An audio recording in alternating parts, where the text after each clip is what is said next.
Over at Junior Guardian Spirit Academy, students are moving in and out of class, and a huge dragon is sitting on one of the buildings, looking out of place like every normal and regular day. In class, the teacher reminds everyone that the admission tests for the Pet Tamer Guardian Academies are only a week away. He tells the students to use the few days left to prepare and aim for good grades to get into the college they want.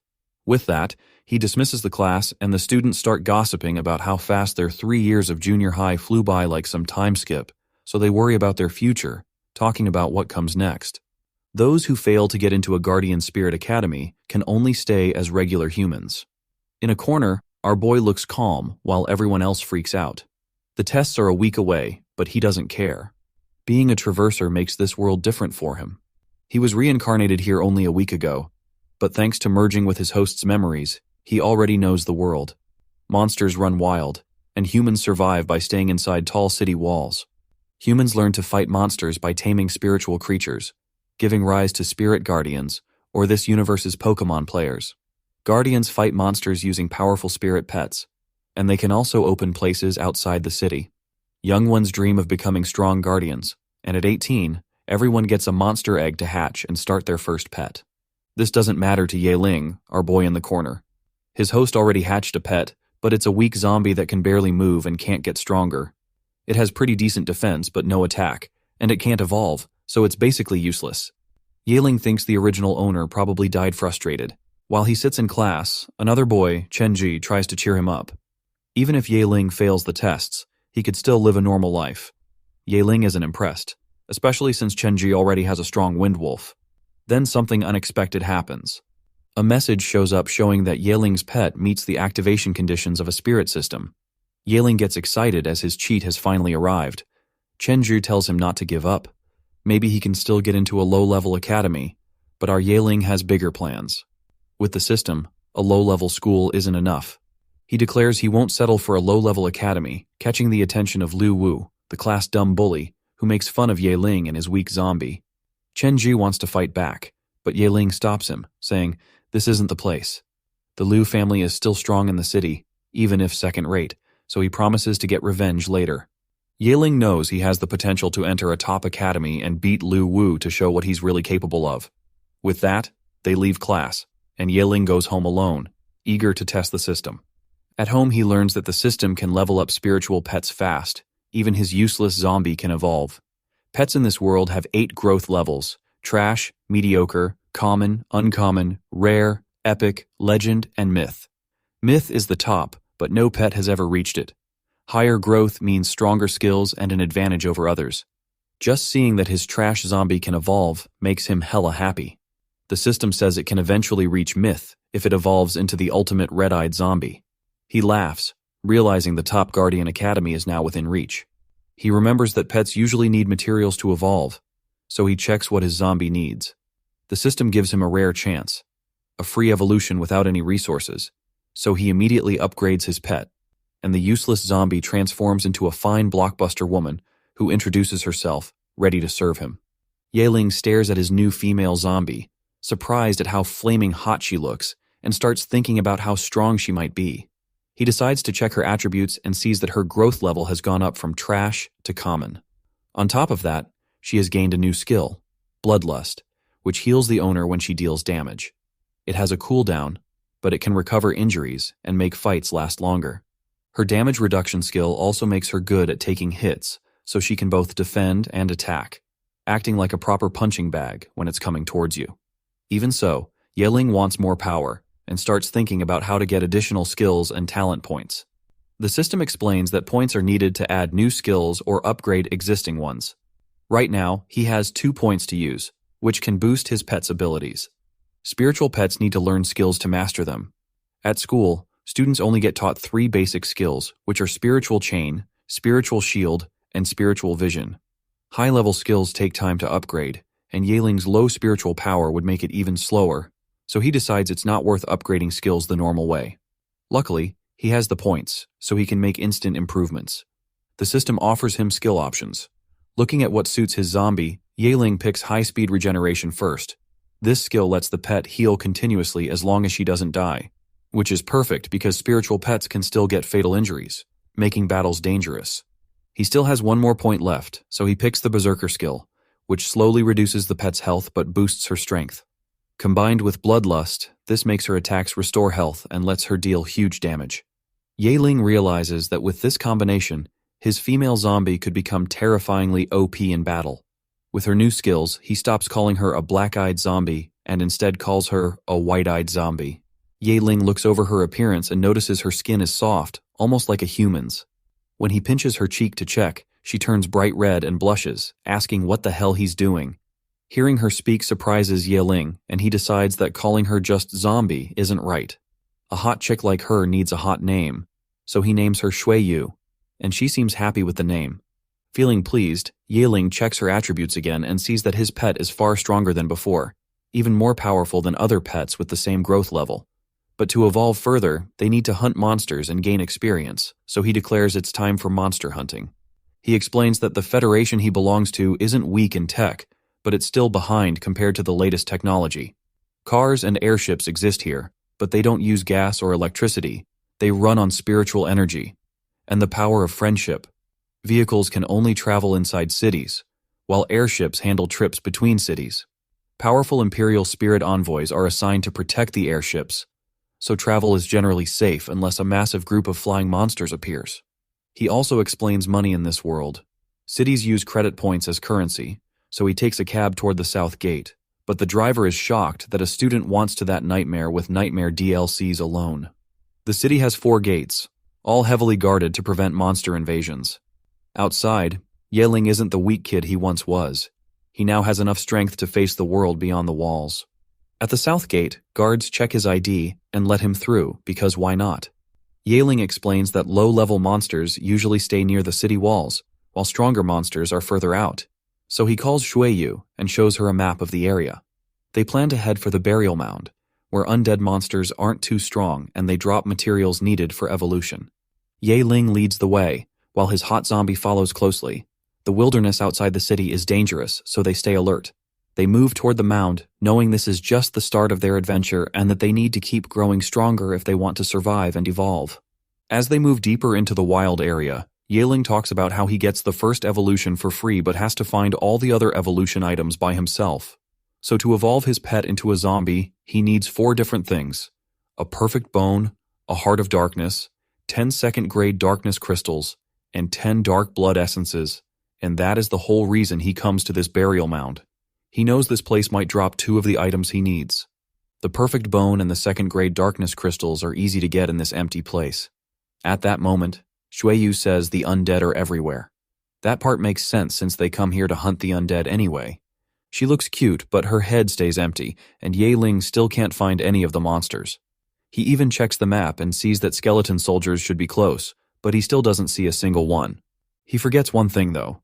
The skulls and random bones on the ground suddenly begin to shake. Skeleton soldiers climb out and grab Yahello from all sides. The system also brings up a new mission, telling him to unalive 20 skeleton soldiers to get half of his spirit pet's current experience. He looks at that reward and stays happily shocked. The reward looks crazy strong, so he tells Shuiyu to wipe them out. His zombie pet jumps in right away and starts wrecking everything. She takes out 4 enemies in one move. The evolution clearly works well, so Yahello decides to push her even more and not let any of them run. Her nails are covered with corpse poison, and once she scratches someone, the poison spreads in their body and finishes them off. The poison barely works on skeletons though, since they are just piles of bones pulled from dead bodies. Even with that, she rushes through all of them and knocks down 6 skeletons in seconds. The fight keeps going and more undead crawl out of the ground in groups. It doesn't matter how hard they try, they still can't beat Shuiyu, even though they are around the same level. One hit from her turns them into pieces, and the mission ends before long. Yahello doesn't waste time and levels up his pet right away. She reaches rank 1, level 3 in an instant. They also get 1 free point, so Yahello uses it on her to help her level up even faster. He gives Shuiyu a magic damage reduction skill. In his mind, her attack power is already good enough, so he wants her to resist magic better too, so she can handle magical enemies as well. This whole thing is only the start. He knows elite soldiers are around, so he plans to go after them next. He walks ahead again, and Shuiyu follows him with no stress. They finally reach the spot, and Yahello sees something strange. A group of elite skeleton soldiers is fighting a cute girl. The skeletons rush at her right away, trying to finish the fight fast, but she stands there all calm, like nothing is happening. Even with monsters running at her with weapons raised, she keeps that same confident look on her face. Yahello quickly notices this girl is Huo Xian'er, and he feels surprised that she makes it here before him, but he also sees she is alone, with no spirit pet around. He wonders if she is really planning to fight the skeletons by herself, and he thinks about stepping in to help. Meanwhile, on the battlefield, right as the monsters get close, Huo Xian'er calls out her Earth Dragon. As soon as she calls her Earth Dragon, a huge dragon shows up behind her. It is said that Earth Dragons are spirit pets with some of the highest base stats, and their growth power sits in the rare group. They are basically elite spirit pets, so Huo Xian'er doesn't waste time and tells her pet to finish the fight fast and deal with the enemies. The Earth Dragon charges right in. With zero fear, it meets the elite skeleton soldier and smashes it to pieces with one big tail swing, breaking the skeleton so badly it can no longer move. Yahello stays hidden off to the side and watches the whole thing, and he feels seriously impressed. The fight doesn't stop there, though. One skeleton somehow keeps trying to attack even with its bones cracked all over, crawling toward the dragon to get close enough to hit. The Earth Dragon notices right away. Its eyes light up red, and it stomps the poor skeleton flat into the dirt, turning it into a skeleton pancake. Then a strange purple glow starts coming out of the crushed, undead body. Huo Xian'er pulls out a vial and opens it, letting the purple glow flow into it. Yahello keeps watching from a distance. He explains that the purple glow is soul fire, the monster core of any skeleton-type monster. Seeing this, he feels even more impressed with Huo Xian'er. The girl clearly knows what she's doing. The vial she uses is a soul bottle made for holding soul fire. And the reason she has something that fancy ready on hand is simple. The Huo family is one of the top 3 families in Tianhui City, so of course they have money to spare. With the fight now over, Huo Xian'er shows love to her Earth Dragon, giving it gentle praise for what it just did. She also senses that someone has been watching her in secret and tells them to come out, saying there's no point hiding. Yahello realizes he has no way out, so he steps forward. He explains to himself that Huo Xian'er is the oldest daughter of the Huo family and the future heir. Definitely not the kind of person anyone wants to upset.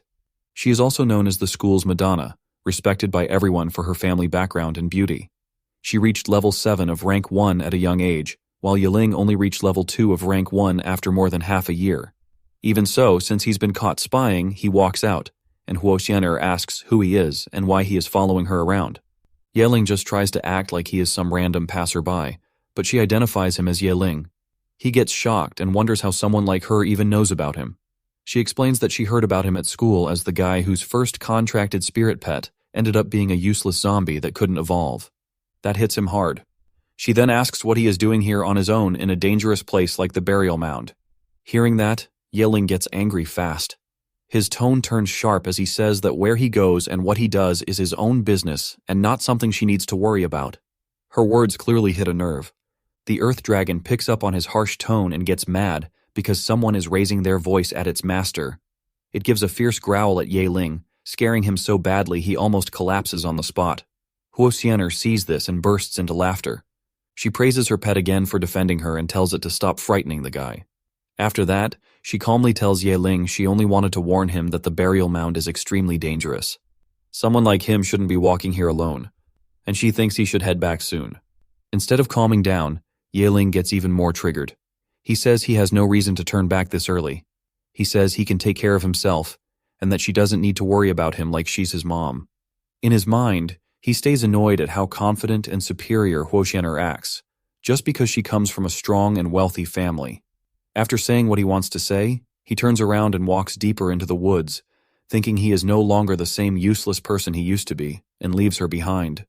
Huo Xian'er watches him walk deeper into the burial mound after ignoring her warning, and the whole thing makes her feel embarrassed and irritated. She thinks she was only trying to help a little, yet he doesn't appreciate it at all. Probably because she called his pet trash earlier. Because of that, she suddenly gets curious about what this weak guy is planning to do in the burial mound. She reminds herself that only a few people in 3rd grade even dare to come here alone. So why is Yahello, someone with as much stats as a mangacarp, here at all? She uses her recovery spirit skill to dismiss her pet, and she starts following him, wanting to find out what he is up to. She tries to act all ninja sneaky and follows him from behind, using the trees as cover. But it's obvious she is terrible at this ninja stuff. Yaling senses her right away and starts wondering what she's even trying to do. Still, he honestly couldn't care less. What matters to him is getting stronger, so he moves forward without worrying about who is tailing him or whatever she is planning. Then, just like before, elite skeleton soldiers burst out of the ground and grab his legs. In a few seconds, he is completely surrounded, almost like he walked into a trap without noticing. Seeing the giant crowd of monsters around him, he realizes he is in real trouble. Huo Xian'er, watching from behind, also panics for him. With 3 elite soldiers and a whole pack of small ones circling him, she knows Yaling is in serious danger. The monsters start their attack right away. One elite skeleton charges in and swings its blade. Yaling calls out Shuiyu out of pure desperation, and her sudden appearance gives him enough space to avoid getting sliced open. Huo Xian'er sees the zombie girl and almost freezes. She wonders how a zombie can look this pretty. She starts thinking maybe Yaling's pet is some kind of mutated spirit pet, or maybe even an evolved form. But that shouldn't make sense because zombies are known as useless pets that can't level up. She has no clue that Yaling has a cheat system backing him up. Shuiyu jumps into the fight as commanded. But this time, things aren't as easy as the earlier battle. These elite skeleton soldiers come with armor, weapons, and shields, making it harder for her to land clean hits. Even so, it still isn't enough to stop her. She uses her speed to slip behind one elite and stabs straight into its skull, dropping it with one blow. Huo Xian'er feels her whole world flip for a second. She can't understand how a zombie can be this strong. But the crazy part is that this is only the warm-up. Yaling even says the real show hasn't started yet. Right then, the system window appears again. Actually 2 times. It reveals 2 missions at once.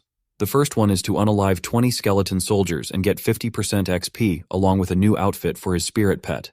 The second one is to defeat 100 elite skeleton soldiers, also called skeleton officers, to instantly raise Shuiyu's level by 1.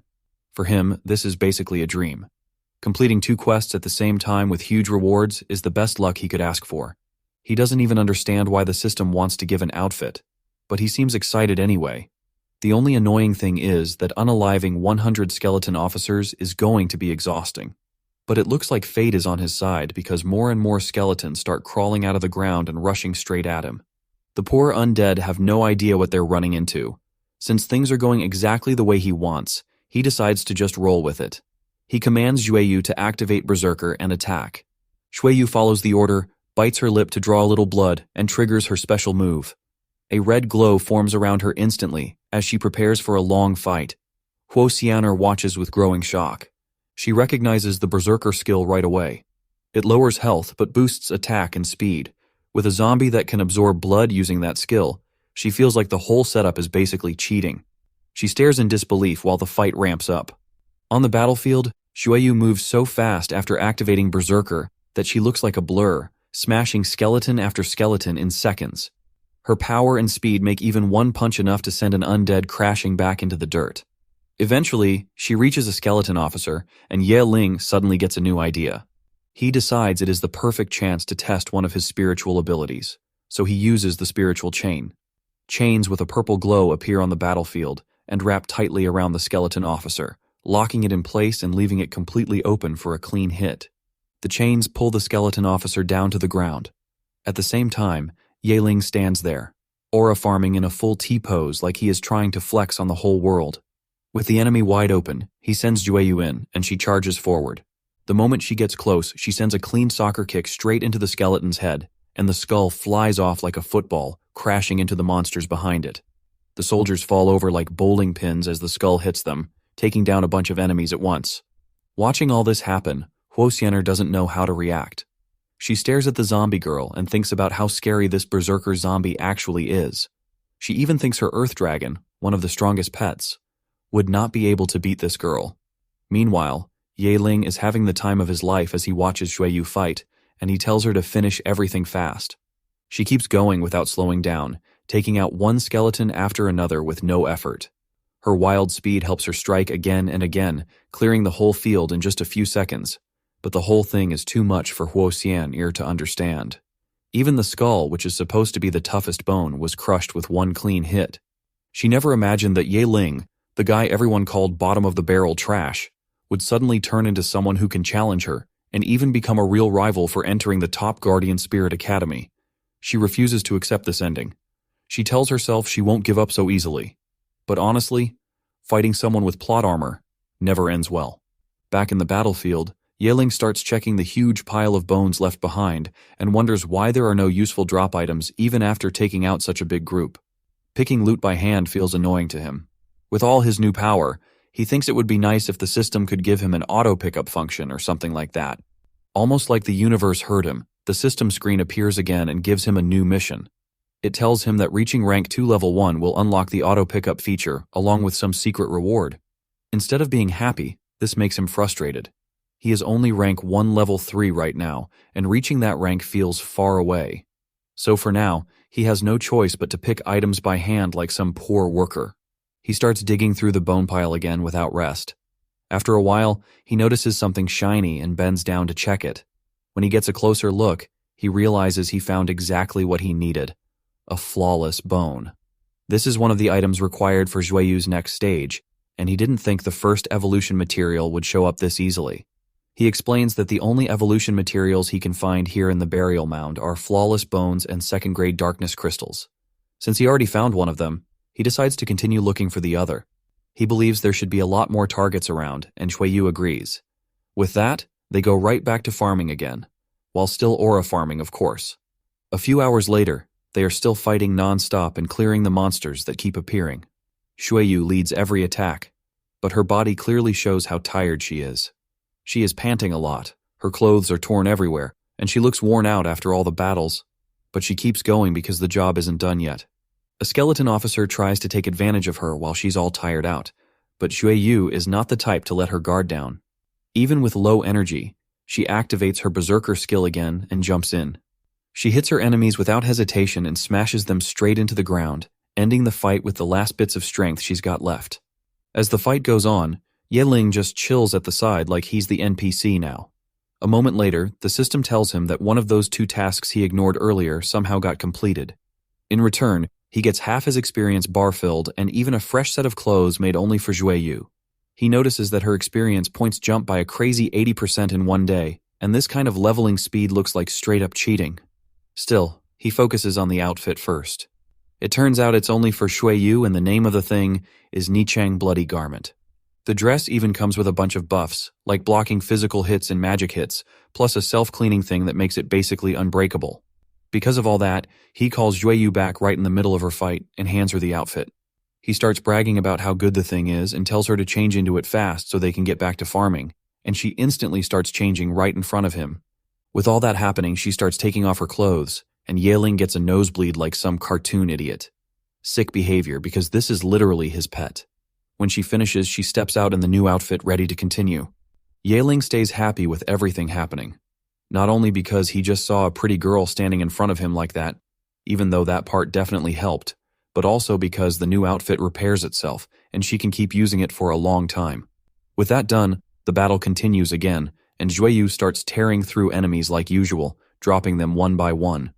Out of nowhere, she levels up again and hits level 4, and Yahello gets even happier than he was a few minutes ago. He basically leveled up twice today, and he picks up a free point too. But with all the fighting, the day disappears just like that. It's getting dark now, and Yahello knows the monsters at night in this place are not something they can deal with yet, so he decides they should head home. Zhueyu follows him out. Later that night, Yahello sits in his room scrolling through his system, checking his new stats and all the skills he picked up. He thinks about how much he and Zhueyu changed in one day, but he knows it still isn't enough because the academy selection exam is only a few days away. He needs even more levels, so he decides to skip school for a bit so he can grind monsters. He even plans to call the teacher the next day to ask for permission. Meanwhile, far away in a big fancy manor, Huo Xian'er trains on her own late into the night. She keeps practicing her movements and swings with her spiritual chain. She is tired as hell, but she refuses to stop and pushes herself harder, promising she won't lose to Yahello or anyone else. Her dad suddenly walks in and wonders why she is still awake. Huo Xian'er tells him she wants to get stronger and even says she saw an evolved zombie today, but her dad doesn't believe her at all. He says zombies can't evolve and basically gaslights her without mercy. And honestly, he isn't wrong from his point of view, because nobody has ever seen something like that before. Still trying to comfort her, he pats her head and tells her not to stress too much. He reminds her the academy selection matters, but she doesn't need to carry the whole world on her back. She calms down a little, and he tells her to go sleep. Time moves fast after that.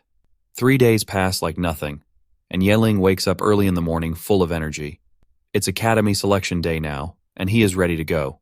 On the other side of the city, right in the center of Tianhui, the mayor's mansion turns into a full flex zone as several airships land at once.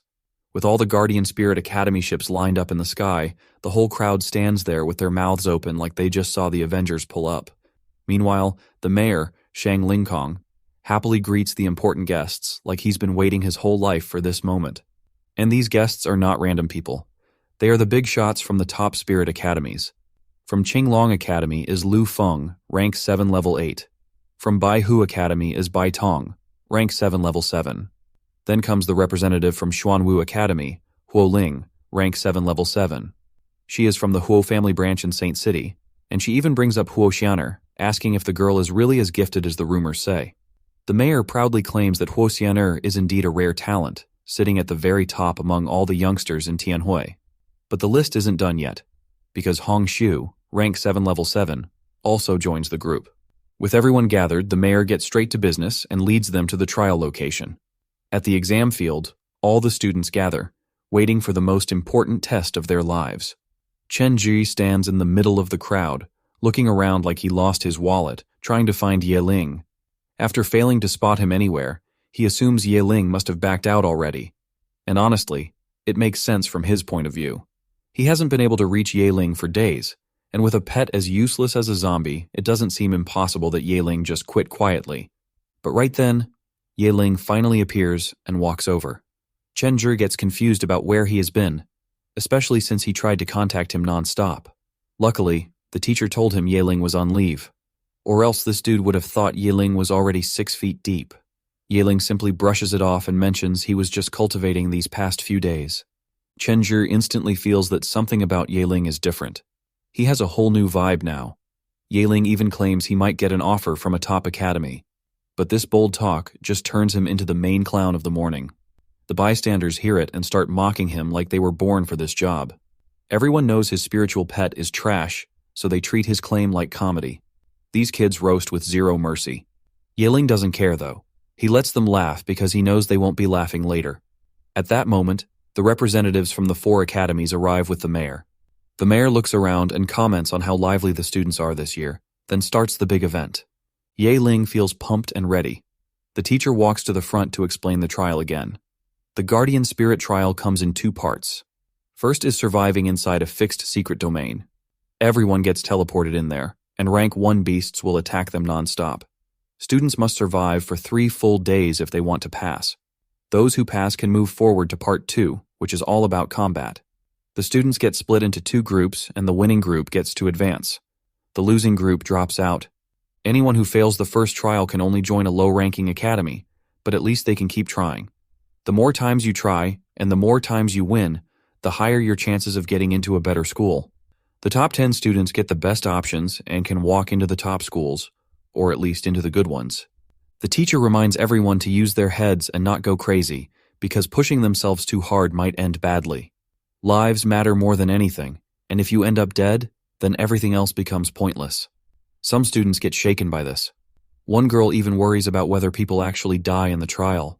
The truth is, danger is everywhere in that place, and the only thing that can save them is their own strength when things get messy. For Yahello, though, none of this fear hits him. He has been waiting for this moment and feels ready to tear through the challenge. Suddenly, his system screen appears again and gives him a new task: complete the first round of the trial. If he succeeds, he gets 3 spiritual power crystals. With only rank 1 beasts inside the domain, he figures this should be easy enough. Right then, the crowd stirs. They notice the girl standing at the front of the line. It is the school beauty herself, Huo Xian'er. And while everyone stares at her, she looks around the field too, clearly searching for Yahello, wondering where his homeboy is hiding. Everyone starts astronomically glazing Huo Xian'er, saying she's the star of the exam and all that. They talk about how all the big academies are here just for her and wonder how her family got so powerful. Nepotism, plain and simple. Yahello doesn't care about any of it, though. He's more curious to see who the real geniuses are. He kind of forgets he's got a cheat system giving him a huge edge. Finally, the exam kicks off. The mayor tells everyone to quiet down and opens the secret realm gate, officially starting stage 1. Teachers line up the students and tell them to enter quickly and find the best spots to survive. Without hesitation, Huo Xian'er steps inside first. From the podium, Baitong and Huoling watch and talk about who looks interesting. Huoling is focused on Huo Xian'er, while Baitong keeps an eye on Yeling, the last guy to enter. The other representatives also sense a strong aura from Yeling, but they wait and watch since admissions are supposed to be based on skill, and Yeling is officially the weakest kid in the school. On the field, Yeling claims he let everyone else go first because the domain is the perfect place to grind for materials. He's getting way too confident. Sounds like a death flag. Finally, he steps in. The domain is huge, with all kinds of biomes. Students are teleported randomly, some in mountains, some by rivers, some stuck in deserts. The desert kids are basically doomed. Yeling lands on top of a mountain and decides to summon Xueyu first. Together, they start making their way down. While walking, he notices he hasn't seen a single candidate yet, and no monsters either. Looks like luck is on his side. Just then, a screeching bird monster appears in the sky. Yeling shields his eyes because it's so bright and realizes it's a steel-winged bird.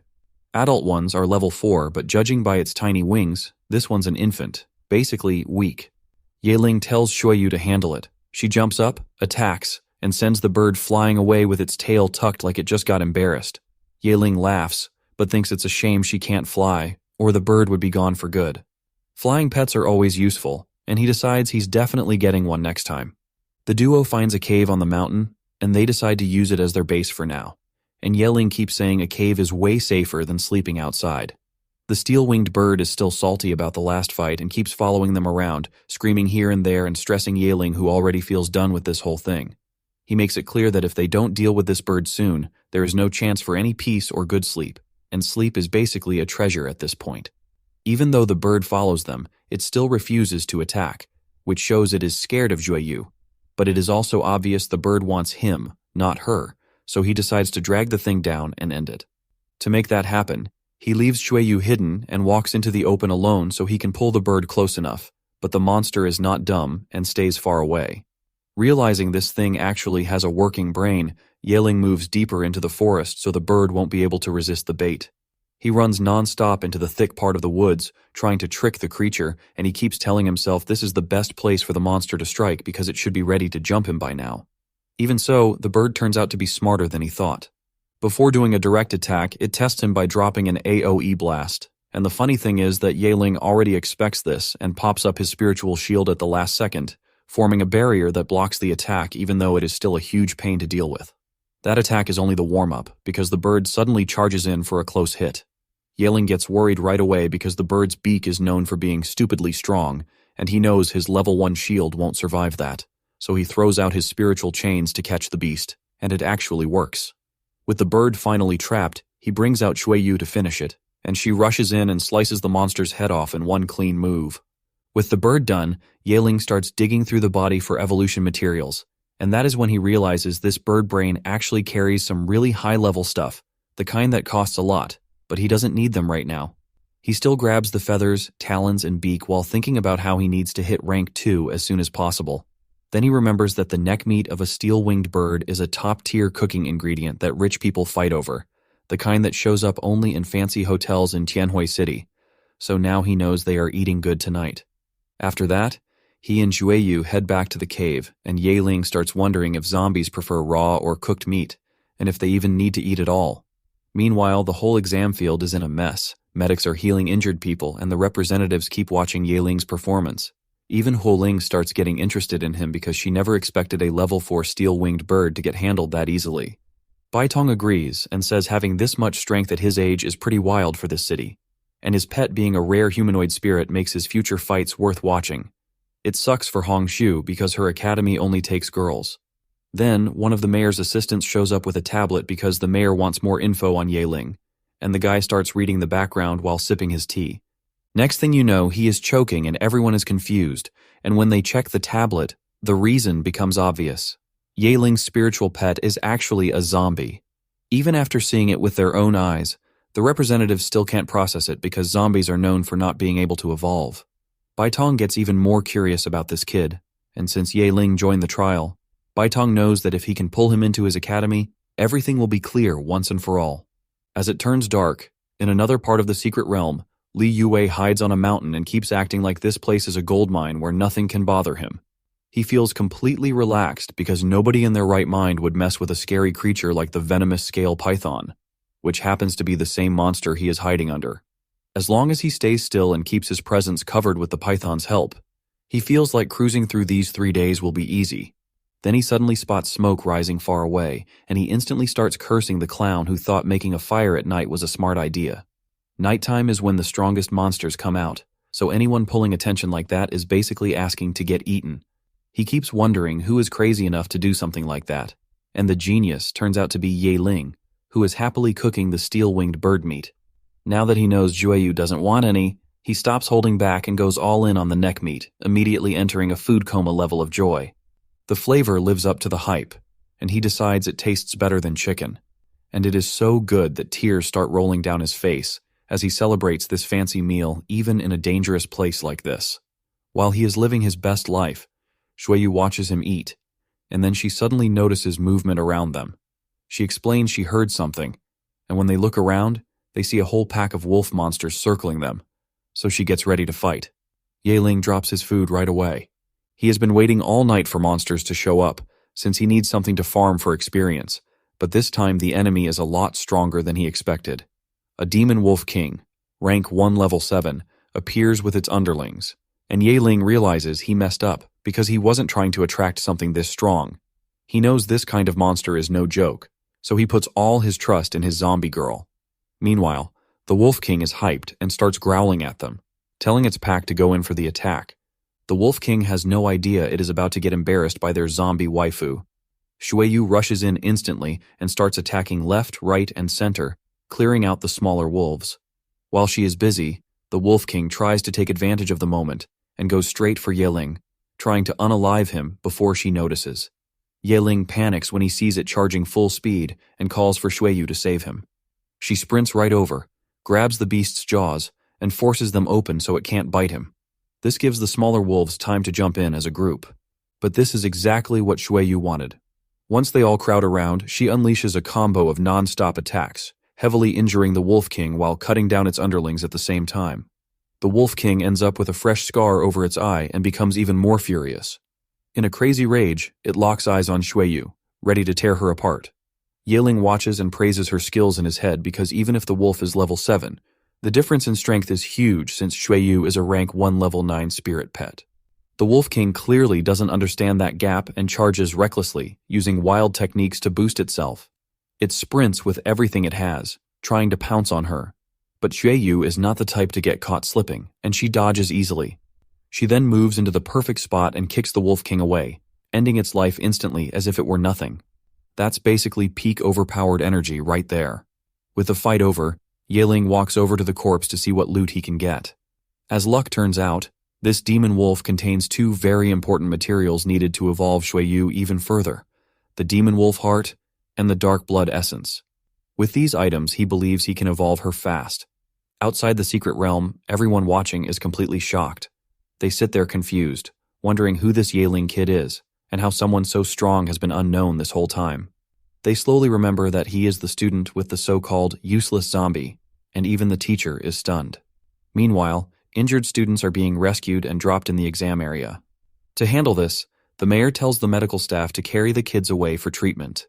The injured student is left heartbroken because this means his one chance to rise in life is gone. He begs the staff to let him try the assessment again, but nobody listens. Even the teacher looks disappointed and says he will only live as an ordinary person now. He fell in the first round after all, and these assessments are rough and unforgiving. Still, there is one tiny chance left. If someone can stay alive for just 1 more minute in the secret realm, they might get another shot. All the while, the representatives keep glazing Ye Ling and his zombie girl, and Lu Feng keeps saying his academy wants Ye Ling for sure. But Bai Tong claims he saw Ye Ling's talent first, so the kid belongs to his school. Even Huo Ling is impressed and talks about how strong his pet is, and Lu Feng happily agrees. The zombie not only hits hard but also has poison mixed into her attacks, which makes her even more dangerous. Their back and forth starts getting loud, and the mayor finally tells them to calm down and wait. The assessment isn't finished yet. He says they should watch the dungeon till the end. Back inside the realm, Yahello decides to abandon his old cave. The area around it is already soaked with the Wolf King's blood aura, and that means more monsters will rush there soon. Because of that, he and Xueyu need a new hiding spot. Suddenly, Xueyu senses something dangerous getting close and signals him to halt. She instantly gets ready to fight and turns around, showing someone nearby getting chased down by a scale python. The scale python, rank 1 level 9, lunges at this person, who happens to be Liu Wu. He apparently fell asleep, and his loud snoring woke up this massive snake, which explains why he is running for his life now. Yahello is surprised to see him, but there is no time to stand around. The python then spits poison everywhere, almost sending Liu Wu to Jesus. His whole life flashes in his head as he panics and stumbles around looking for help, but he only manages to fall flat. Right then, he spots Yahello and wonders how this so-called trash is still alive, and he treats it like his lucky break. It's like he suddenly gets filled with new energy, and he goes back to acting cocky as usual. He decides that if he is going down, he is dragging Yahello down with him. He jumps back up and starts running again, this time straight toward Yahello. Not only that, he even taunts the python so it will follow him. This instantly puts Yahello in a rough spot, but Liu Wu is not done with his nonsense. He drags the monster right to Yahello and then, at the last moment, hits his escape button to bail out. He keeps thinking that even if he loses, he will make Yahello suffer too. The python bites him just as he vanishes, and he gets lucky because the escape button pulls him out in time, though he loses one of his arms in the process.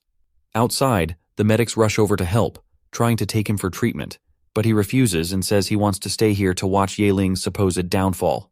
Meanwhile, the representatives get excited over this twist and wonder if Yahello can defeat a scale python. But Lu Feng doubts it. The monster is rank 1 level 9, and its fighting style is nothing like the steel-winged bird. Bai Tong disagrees completely and has so much faith in Yahello that he bets 50,000 credit points on his win. Lu Feng answers right away by betting 50,000 that Yahello will run away, and Hongshu sides with Lu Feng, saying backing off after seeing the enemy's strength is smart. This leads Bai Tong to ask Huo Ling if she wants in too, and she bets that Yahello will get eliminated or die. All four of them start laughing over how ruthless that bet is. They even try to drag the mayor into it, but he refuses. Either way, the results will be clear soon enough. Inside the realm, the python goes wild, and Yahello quickly sees that trying to fight it head-on, even with Xueyu, is not smart. His rank 1 skills barely work against a high-level rank 1 beast, so he ends up with only one option left. He decides he has to upgrade his spirit technique. He upgrades his spiritual chain to level 2, which boosts how long he can use it and gives him 3 uses per day. Right then, the python sprays poison again. But this time, Yahello is ready. He focuses hard, waiting for the perfect moment to strike. As such, he dodges the venom spray and tells Xueyu to stay far from it. She listens right away, slipping out of its path and rushing in to attack. But her movement is too easy to read, and the python catches on fast. It whips its tail like a giant baseball bat and sends her flying back. Yahello watches all this from the side and knows this monster's combat level is way too high for a straight-up fight, but the real show is only starting. The python fires another venom spray, and Yahello warns Xueyu again since the poison can melt through anything. She barely escapes it, and before they can breathe, a thick poison mist starts spreading across the battlefield. Now the clock is ticking, and if they don't end this fast, the mist will finish them for sure. Because of that, Yahello uses his spiritual chain, locking down the raging snake and stopping it from moving. With that opening, he signals Xueyu to strike, and she jumps in at once. She uses the chance he created and pierces straight through the python's neck, ending the beast in one clean blow. The snake collapses, and Yahello finally relaxes. Outside the realm, everyone watching is left frozen. No one ever imagined that Yahello, the so-called trash from hell, would unalive a rank 1 level 9 poison-scaled python. Liu Wu looks even more shocked than the rest. He keeps staring like his brain just broke, wondering how on earth someone he called weak trash pulled this off. Meanwhile, the representatives get even more hooked on this kid. Lu Feng points out that Yahello learned a rank 2 spiritual chain in less than half a month, which is just insane. Even if he is a genius, this is too much. The mayor is stunned too, wondering how he never noticed someone with talent this crazy. He even questions if the academy ever had someone like this before. With the victory set, Bai Tong reminds everyone to send over their 50,000 points, and Huo Ling accepts her loss and says she will transfer it later, but first she wants to go to the restroom. Of course, that is just an excuse because in her mind, she already knows Yahello is a once-in-a-century talent and she must recruit him no matter what. First, though, she needs to report this to her academy so she can bring back better rewards to pull him in. Back inside the realm, Yahello starts digging through the python's corpse for useful evolution items. He finds some poison scales and the snake's poison gland, both high-grade materials. Even better, Xueyu is close to evolving. She only needs one more level to reach rank 2, so they just need to hunt a few more monsters. Thankfully, a demon wolf's howl echoes from the distance. Meanwhile, it is shown that Huo Xian'er is fighting a demon wolf at that very moment. She is stuck in a dangerous spot. Even though the demon wolf is the same level as her earth dragon, it has more numbers on its side. Then the wolf gives its underlings the order to attack, and a bunch of smaller wolves surround her and her pet. They pile onto the earth dragon, but they forget something important. This is supposed to be a high-level pet. The dragon suddenly flaps its wings with full force, releasing pressure strong enough to blow the wolves away like loose leaves. Sadly, a few still slip through and bite down on the dragon. The beast lets out a painful cry, and Huo Xian'er gets worried. She knows her pet is strong, but its speed is still too slow for this kind of group attack. She decides she can't let things continue like this, so she orders the dragon to escape into the sky. But getting away won't be easy.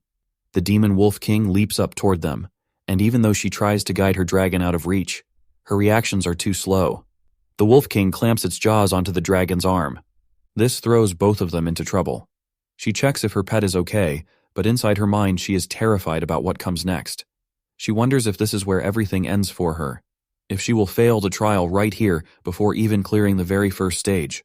Even if she messes up, the one thing she refuses to let happen is her beloved pet dying here, and right when things look ugly, someone suddenly shows up and starts beating up the wolves. The fast hits send the wolves flying everywhere, and like some last-minute hero, she sees Yahello and Xueyu standing there, and she realizes the person saving her is the same guy she once called trash. Huo Xian'er is shocked, while Yahello casually points out how her earth dragon looks completely worn out. Meanwhile, the other representatives start making fun of Huo Xian'er, saying she must be blessed with amazing luck for the little genius boy to bail her out. To them, her whole situation looks so bad, she might even end up smashing her emergency teleport button. But Huo Ling doesn't like hearing that at all, and he tells everyone to stop jumping to wild ideas. Bai Tong refuses to back down though and keeps insulting Huo Xian'er, saying that if he were in Yahello's place, he wouldn't have helped her one bit. He claims that in an exam like this, one extra person simply means one more enemy to deal with. At the same time, the Wolf King decides to avenge its pack and gets ready to attack. Yahello already sees this coming and tells Xueyu to use Bloodlust. With that, she powers up and rushes forward. The Wolf King tries to send its little minions first, but they get wiped out instantly. That scares the Wolf King so much that it tries to run away, but Yahello catches on to this and tells Xueyu to stop it from escaping. Because of that, the two smash into each other and start trading heavy blows. Huo Xian'er watches the whole fight with wide eyes, and she almost ends up getting dragged into the mess. She thinks about how in just 1 month, Yahello has become this strong and even saved her from a disaster. Even now, she still refuses to drop her proud attitude, wondering if she, the so-called precious school beauty, really has to be the one to start talking to him. When the Wolf King finally falls, she hands over her pet and thanks him for saving her, but he is more focused on telling her to run right away, because that fight definitely pulled the attention of other beasts. Hearing that, Huo Xian'er starts blushing, thinking he might actually be worried about her. Because of that, she suggests that they leave the area together. Yahello thinks about how he would normally rather move alone, but leaving Huo Xian'er with an injured pet is just asking for trouble. She notices him hesitating, so she adds a little extra offer, saying she will send him 100,000 credit points. When this trial ends, he knows that amount of money can buy a ton of evolution materials, so he agrees to it. This annoys Huo Xian'er, since she assumed he would act like a gentleman, but it feels like he is just a guy who likes money more than anything. Either way, Yahello walks closer to her, and she assumes he is coming to comfort her. Her face heats up even more, but our boy remains focused as he actually wants the payment right now. Hearing that, she gets frustrated, saying she doesn't carry that kind of money on her at the moment, but she promises to give it to him once they get out. This still isn't enough for Yahello, who now asks her to sign a contract so she can't take the offer back later, which feels like a pretty bold move. All it does is make her wonder if she really looks that untrustworthy. Still, she presses her fingerprint on the contract, and the deal becomes official. With that done, he promises to protect her until tomorrow. But first he plans to collect the evolution materials from the Wolf King's corpse, saying they will go find a safe place to stay afterward. Huo Ling feels totally relieved knowing her family member is safe. It really looks like luck is smiling on them today, but Baitong knows this whole situation is basically a miracle. If Huo Xian'er hadn't bumped into Yaling at the perfect moment, she would already be out of the trial. All the other representatives are impressed too, and Lu Feng points out how he never expected Yaling to help another applicant in a moment that dangerous. Hong Shu joins in, saying he arrived at the most important second possible. Still, the thing that really surprises her is Yeling's spirit pet and everything she can do. With everyone talking, the mayor jokes about how all the representatives suddenly care about nobody except Yeling, and that honestly feels true. According to Hong Shu, she has already contacted her academy and gotten approval from the principal. Even though Zhu Academy never accepts male students, they are actually willing to break that rule for Yeling. Hearing this, Huo Ling throws out a sly comment about Hong Shu being the matchmaker for his future harem, since he is basically going to be the only guy in a whole school full of girls. But she brushes it off and calls it the reward of a fair competition. Still, something keeps bothering Lu Feng. From the way Yeling is searching through monster corpses for materials, he looks like someone who is completely broke, and it feels strange that someone with his talent is stuck in that kind of situation. The reason comes down to pure lack of connections. Yeling doesn't belong to any powerful family, and his grades are nothing special. Based on his file, he is just a rank 1, level 2 student. That news makes every representative freeze like statues. They mumble about how it makes no sense for someone from an ordinary background with rank 1, level 2 stats to do what he just did. After all, they all watched him defeat a rank 1, level 9 beast, so their shock is perfectly reasonable. Back inside the exam realm, Yeling and Huo Xian'er pick a quiet spot in the forest to rest. He tries to get a little sleep before something else jumps them, but she seems way more interested in figuring out how he suddenly got so strong. She scoots closer to him, claiming that since sleeping out here is impossible, they might as well talk. Yeling rejects the idea right away, wanting to rest until they leave tomorrow, but Huo Xian'er throws in a new offer, saying she will pay 5,000 federal points if he talks with her. The second he hears that, his business alter ego returns in a flash, and he agrees in a flashier flash. So, she starts asking questions, wanting to know why he became so powerful so quickly. She also asks about his spirit pet, pointing out how it looks nothing like a regular zombie. He explains that Xueyu is a mutated zombie. Of course, none of that is true, but he can't exactly tell her he has a system that evolves zombies, because the entire Federation would lose its mind if that secret spread. He even calls Xueyu over, and when Huo Xian'er gets a good look, she starts getting jealous of how pretty the zombie is. It's kind of hilarious to watch someone get jealous of an undead girl, but she moves on and asks if he has already picked a spirit academy. He admits he hasn't decided yet, but he will probably choose one with a lot of pretty girls, which makes Huo Xian'er look horrified and label him a playboy. Even Xueyu gives him the same disappointed stare. Still, their chat gives them enough time to recover, and Yeling says they should start moving. This confuses Huo Xian'er, who thinks it makes more sense to sit tight until the trial ends tomorrow, but Yeling isn't having that. In his mind, everyone else is hiding like scared little kittens, but for him and Xueyu, this is the best time ever. Right now, they can hunt freely and level up, and he refuses to waste the opportunity. He takes Xueyu with him and starts walking deeper into the forest. Huo Xian'er watches him with a puzzled look, thinking his love for fighting is kind of terrifying. Like Goku trying to get stronger, terrifying, but she still chooses to stick close to him because it feels safer than staying alone. So, the three of them start searching for monsters, and soon they run into 2 demonic apes that jump at them the moment they appear. Seeing the attack, Yeling sends Xueyu forward immediately, and she destroys both monsters in the blink of an eye. Watching this, Huo Xian'er is completely blown away by how strong the pet is. The next day, it's finally the end of the trial. Both of them make it through the first stage of the trials, and Huo Xian'er feels over the moon. She keeps thanking her savior non-stop, saying she would have probably failed without him. But Yeling doesn't care about all that gratitude, because the only thing on his mind right now is his payment. He reminds her about the 100,000 federal points she promised, along with the 5,000 chatting fee from earlier, because business is business. This obviously irritates Huo Xian'er, but she still says she will keep her promise and pay him tomorrow. With the trial wrapping up, Yahello heads back to the real world since he has to get ready for the second stage, which is happening the very next day. And he already looks tired just thinking about it. Outside the realm, the results show that only 82 people passed, while 403 failed the test. On top of that, the trial 75 homies to Jesus, and the whole site is filled with people who are either celebrating their success or blaming themselves for being sorry losers. As soon as Yahello steps out, Chenji rushes to him, relieved beyond measure to see his friend safe. In Chenji's mind, passing or failing doesn't matter at all as long as Yahello comes out unharmed, and he even praises Yahello's fast legs for helping him escape danger. But Yahello casually reveals that he actually passed the trial, and Chenji doesn't believe what he's hearing. Right after that, the mayor walks onto the field with his assistant. They congratulate everyone who passed the stage and tell them to go home and rest for the next round. When Li Shengtian, the famous young master of the Li family, sees the mayor, he assumes the mayor is obviously here for him. He steps forward and greets the mayor proudly, but the mayor doesn't give a shit about him. He asks him to greet his dad, then walks straight toward Yahello, telling him to rest well for tomorrow before leaving. Chenji is out of his mind just from being involved in a moment where the mayor directly speaks to them, but Yahello tries to brush off the whole thing and tells Chenji to hurry to the infirmary and get his injuries checked. Meanwhile, Li Shengtian is mad as hell because someone else stole the spotlight he thought belonged to him. The rich kid is mad salty.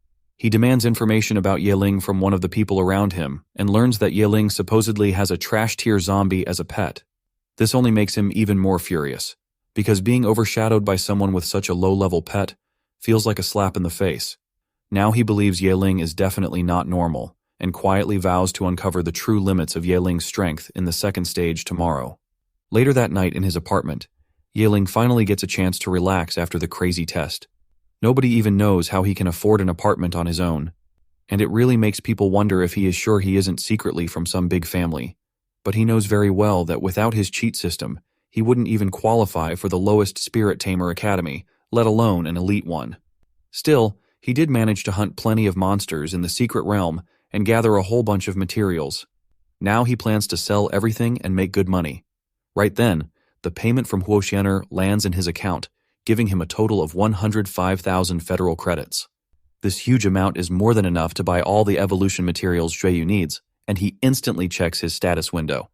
Since he cleared the first round, his recent quests are marked complete, and he receives 3 energy crystals as a reward. These crystals store spiritual energy, and each one gives the user 500 extra spiritual energy when used. Yahello feels very happy about this gain. With all 3 crystals, he gets 1,500 spiritual energy, pushing his total to 2,400. A rank 1 tamer normally has a limit of 1,000, and that limit only increases after breaking into rank 2. Since nobody in the academy even has a rank 2 pet yet, he starts thinking tomorrow's exam will be easy for him. After all the monster hunting, he is starving, so he decides to reward himself with a big meal. He has the cash now anyway. He calls Chenji and invites him to dinner. He then notices Huo Xian'er's contact on the system screen. Since she basically funded half his life tonight, he feels like he should thank her too, so he calls her to join them for dinner. Over at the Huo family manor, Huo Xian'er is taking a bath when her smartwatch starts ringing. She casually picks it up and hears Yahello inviting her. When she realizes it's him, she gets excited and agrees quickly, asking for the time and place. But Yahello hangs up on her right after, leaving her embarrassed. Chenji and Yahello meet outside a fancy restaurant, and Chenji starts wondering out loud how on earth his friend suddenly has money. 2 regular students eating in such an expensive place feels strange, but Yahello calls it a special day, especially since Chenji is hurt. He adds that 1 more person will join them. This shocks Chenji, since he believes Yahello has no other friends. But before Yahello can explain, a flying car shows up, and Huo Xian'er steps out. She wears a beautiful dress and greets Yahello, who greets her back. Meanwhile, Chenji is losing his mind, because the school beauty hanging out with Yahello feels unreal. This whole friendship looks impossible. Yahello introduces them, and the restaurant staff immediately comes to welcome Huo Xian'er's group when they notice who she is. Once inside, they take their seats and the food arrives. Chenji stares at the feast and starts drooling. It is his first time in such a place, and Yahello tells him to eat without holding back, since the bill is covered thanks to the Huo family. Huo Xian'er says it is only fair because Yahello earned that reward, and she is simply glad to befriend someone strong. Chenji has no idea what is happening and focuses on the food. Somewhere else, in the Liu family manor, the elders hold an emergency meeting. They ask the family head what he plans to do now that Liu Wu failed to enter a spirit tamer academy. Since Liu Wu cannot join an academy, he no longer qualifies to become the young master of the Liu family. The elders want him removed and replaced with someone who isn't a complete spoiled brat loser with below Chunin stats. They say the family cannot be handed over to someone useless.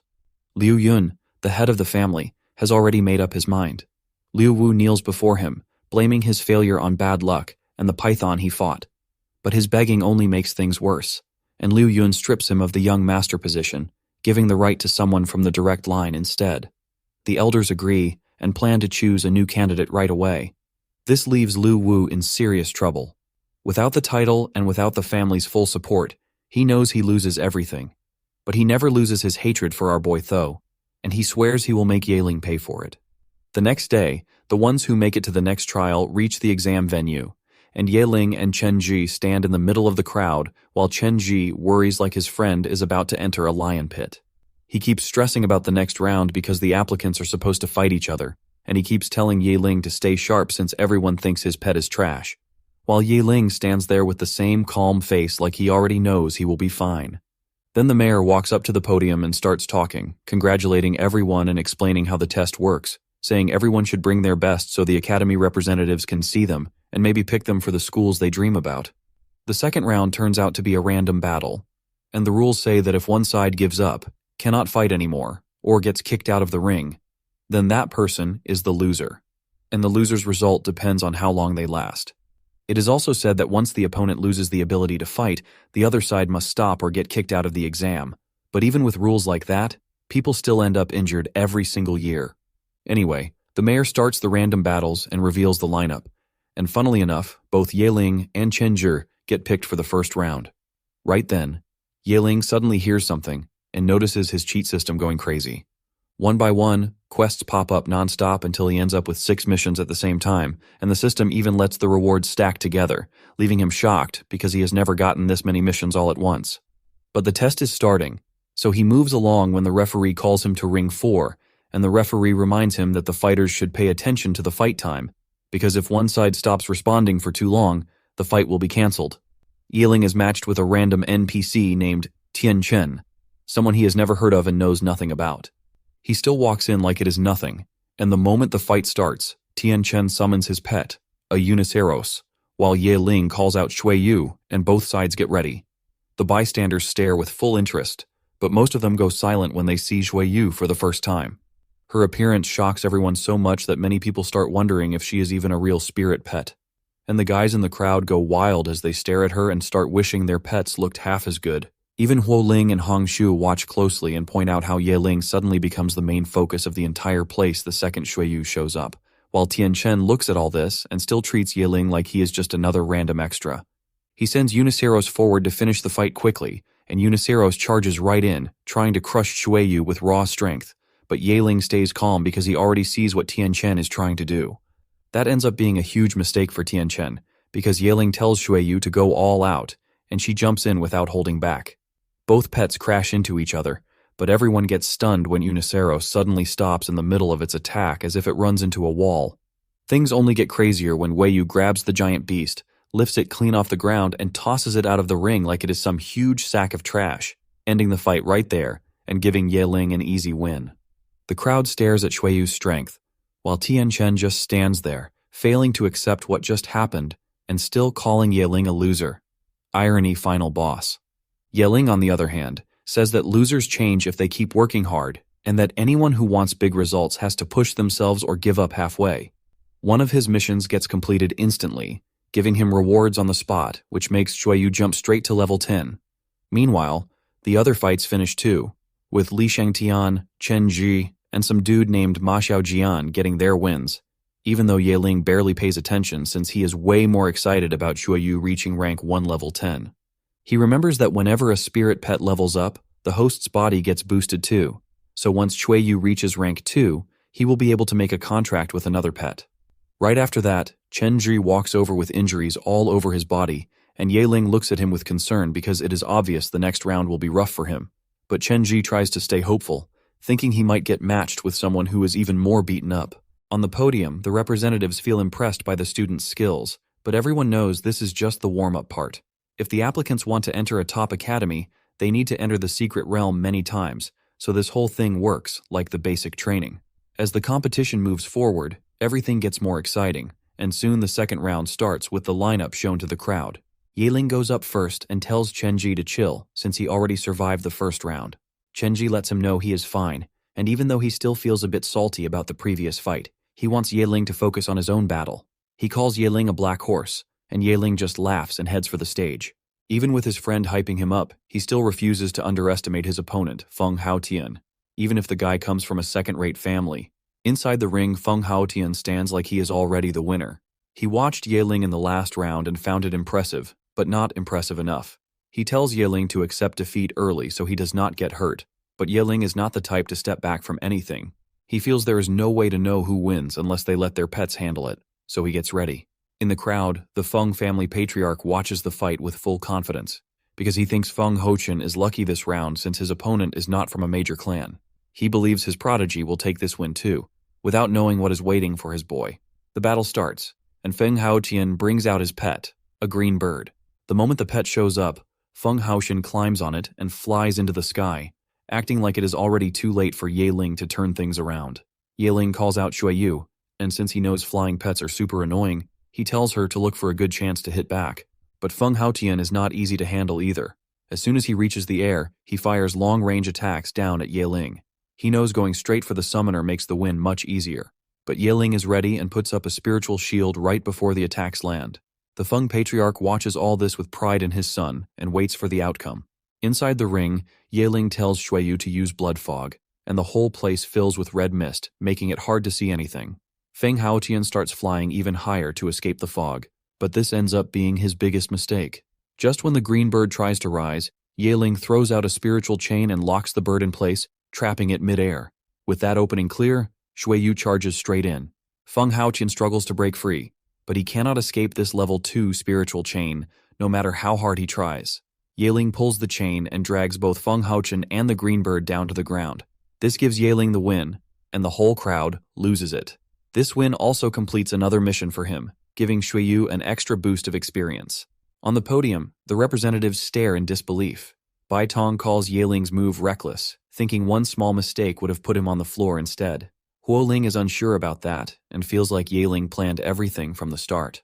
She thinks his upgraded spiritual chain might have been made to deal with flying pets in the first place, but she still finds it hard to accept, so she decides to just keep watching closely. The second round slowly ends, and the winners get a little break before the third round. Yaling stays in a great mood because he did not expect reaching top 20 to feel this easy. Now his next match is against the daughter of the Yun clan, Yun Yi. He doubts she will be too much trouble unless her pet can fly. After the break, both fighters enter the ring, and Yun Yi summons her frozen grizzly bear. The crowd instantly goes wild, since this pet is rare, fully grown, and ice-type pets usually have a natural advantage over many abilities. Plus, We Bear Bears is still a goated show. Still, Yaling does not look bothered at all. The fight starts, and Yun Yi tries to finish it quickly. She sends her frozen grizzly bear charging in with full force. Yaling leaves the clash to Xueyu, and she rushes forward too. Her speed shocks Yun Yi, and after seeing how fast Xueyu moves, she tells her frozen grizzly bear to freeze her before things get out of control. The frozen grizzly bear releases a cold mist from its mouth, but all of this stays exactly the way Yaling expects. He already knows a rare pet would have some kind of elemental skill, so nothing here surprises him. The mist does nothing to slow Xueyu down, and Yun Yi quickly switches her plan. She suddenly tells her pet to use an ice wave assault, and the bear sends out a heavy blast straight at Yaling. Even with that, Yaling stays calm. He knows he will be the main target in this fight, so he already has his spiritual shield ready, and he blocks the attack right on time. Still, he feels a bit shocked because the blast is so strong that it leaves a clear crack on his shield. He realizes his first-level spiritual power still feels weak, but he decides it does not change anything important right now. While the attack aims at him, Xueyu is left with a perfect opening, and she grabs the frozen grizzly bear by the head and slams it into the floor, holding it down so hard that it cannot move even a little. The crowd watches with wide eyes, completely unable to understand how a humanoid spirit pet just crushed a frozen grizzly bear in one move. Even Yun Yi freezes for a moment, but she refuses to give up after making it this far. She tells herself she needs to think of something fast, so she decides to help her pet, and throws out her spiritual chain to pull Xueyu off the frozen grizzly bear. Her plan works, but only halfway. She manages to wrap her chain around Xueyu, yet she cannot actually pull her off the bear. Xueyu's strength is way too much, and this leaves Yunyi even more confused, while Yeling simply assumes it is because her spiritual power is not strong enough. He gets ready to end the fight, and Xueyu grabs the frozen grizzly bear's head again, lifts it, and tosses it straight out of the ring, taking another win with no effort. This time, everyone focuses completely on Xueyu's crazy strength. Even the Yun family patriarch stands there stunned, unable to believe his daughter just lost to someone nobody cared about a few days ago. The other patriarchs try to calm him, saying Yunyi still performed well, and only lost because Xueyu's power is on another level. They even admit that their own family members might have ended up in an even worse situation. Inside the ring, Yunyi walks over to Yeling. She never expected to lose like this, but she still congratulates him and says she looks forward to his future fights. She reaches out her hand with no hard feelings. Yeling praises her strength as well and calls her a strong opponent. He feels she still has enough spirit to enter a top academy one day, even if she is stopped here. With that, Yunyi leaves the stage. Right then, the system messages pop up again. This third win completes 2 more missions, and Xueyu gets another boost in experience. On top of that, Yeling receives body strengthening, which makes his power grow again and slowly removes the pain he has been feeling in his body. Yeling gets his small rest while the third round comes to a quick end. The host arrives and announces that the quarterfinal matchups are ready, telling everyone to move to their assigned arenas. When the lineup appears, Yeling learns he will be facing Meng Yue, a strong opponent he already knows about. He understands Meng Yue will not be weak, but with Yeling's current strength, he feels no pressure at all. The quarterfinals finally begin, and Meng Yue walks into the ring. As soon as he enters, he summons his pet. Yeling sees this and feels surprised, because Meng Yue's pet also turns out to be a necromancy type. He quickly brings out Xueyu as well, and the battle starts right away. Meng Yue's spirit pet, the spiritual warrior, rushes in for close-range combat, and Yeling gets curious about what he is planning. If Meng Yue really wants to fight up close, Yeling already has the advantage in raw strength, so he tells Xueyu to focus her attacks on Meng Yue himself. As long as they bring down the master, the whole fight becomes easier. Still, he knows it is important to keep an eye on the pet too. Xueyu charges forward for a head-on clash, but right before they collide, Yeling throws out his spiritual chain and locks down the spirit warrior's attacks and movements. Meng Yue freezes in confusion and cannot understand how this is even happening. This gives Xueyu the perfect moment to jump in. She goes straight for Meng Yue and hits him hard, landing one clean strike that sends fear right through him. He gives up instantly and admits defeat since he does not want to get injured or lose his life in an exam like this. The whole thing ends in less than 2 minutes, and the crowd sits there stunned. The head of the Li family watches from the side with cold sweat rolling down his back, still trying to figure out what he just witnessed. The match is already over though, and Yeling steps out of the ring. Right outside, a young girl shows up in front of him. She refuses to say who she is, and only warns Yeling to stay far away from Huo Xian'er before running off again. The situation feels strange, and Yeling simply decides she is a weirdo. It is now time for the semi-finals, and the matchups get drawn. On the podium, all the representatives stare with excitement, saying each round keeps getting better. Lu Feng notices that Yeling's next opponent is Li Shengtian, the son of the Li family patriarch, and he points out that Li Shengtian's strength does not look weak at all. Inside the ring, Li Shengtian feels lucky to face Yeling. He once promised to take Yeling down after the mayor started giving Yeling special attention, and he takes this chance seriously. He compliments Yeling's performance so far and claims everything changes now that they are facing each other. Yeling stays calm through all of this. The two summon their spirit pets, and the battle begins. Li Shengtian's pet appears as a rock warlord, a rock-type spirit. Seeing it, Yeling realizes Xueyu's life-stealing skill will not help much here, but he also knows it will not change the final result anyway. The fight starts with Li Shengtian casting a stone prison around himself, forming a thick rock barrier.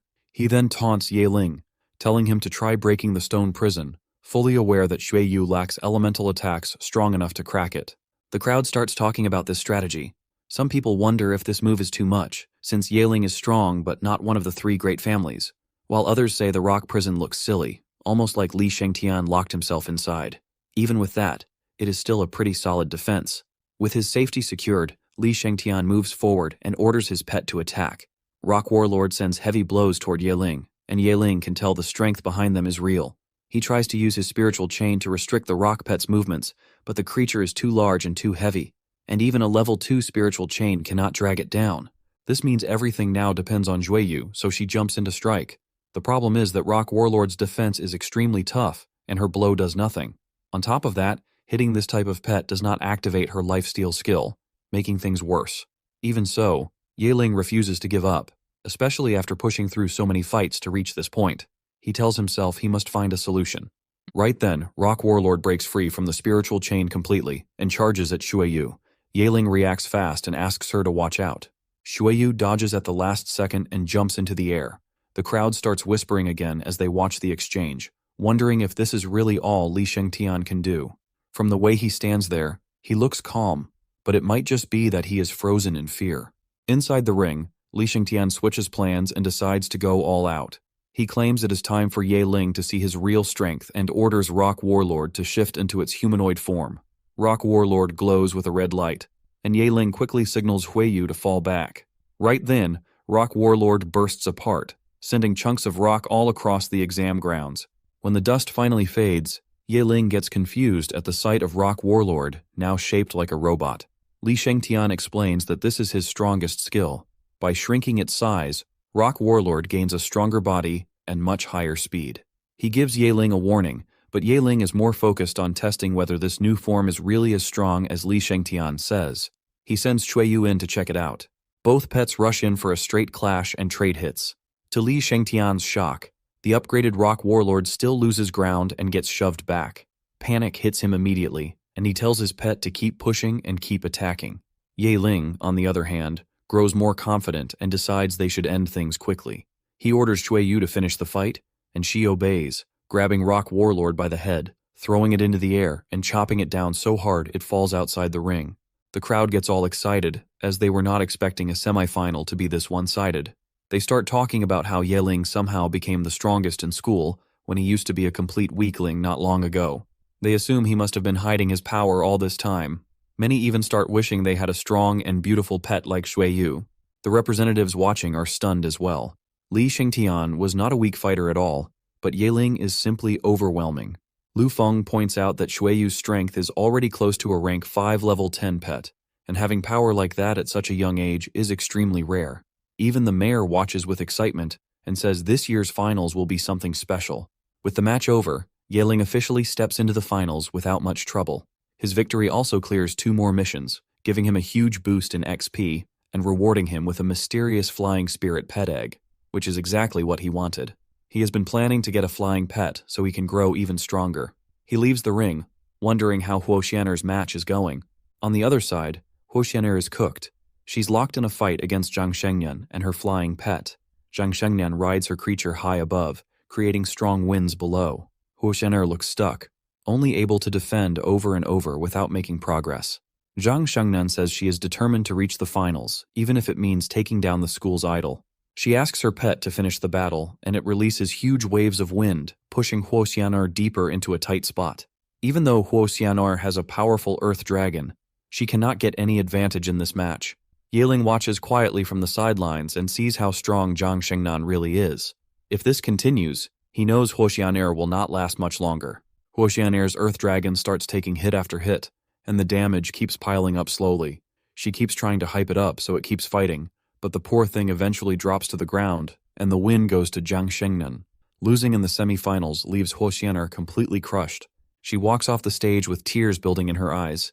She apologizes to her father for failing, but he tells her it is normal to win sometimes and lose sometimes. The truth is she actually performs really well and makes it to the semi-finals, so her family decides it is time to head back. As she leaves, she sneaks one last look at Yaling, who is getting ready to enter the ring. He feels like he finally reaches this point, and this feels like the start of everything he wants for his future, so he decides he must win, no matter what. Before the fight starts, the announcer brings up a special twist for this year. The first place winner is getting an extra reward from the city mayor, who is also the principal of the school, so the crowd gets surprised. People think this bonus prize is something added last minute, but either way it does not change anything because Yaling is already the crowd favorite to take first place. Inside the ring, both sides call out their pets. Yaling tells Xueyu that this is their big moment, and that he plans to grab the reward, whatever it ends up being. Zhang Shengnian stands ready as usual, and the match finally begins.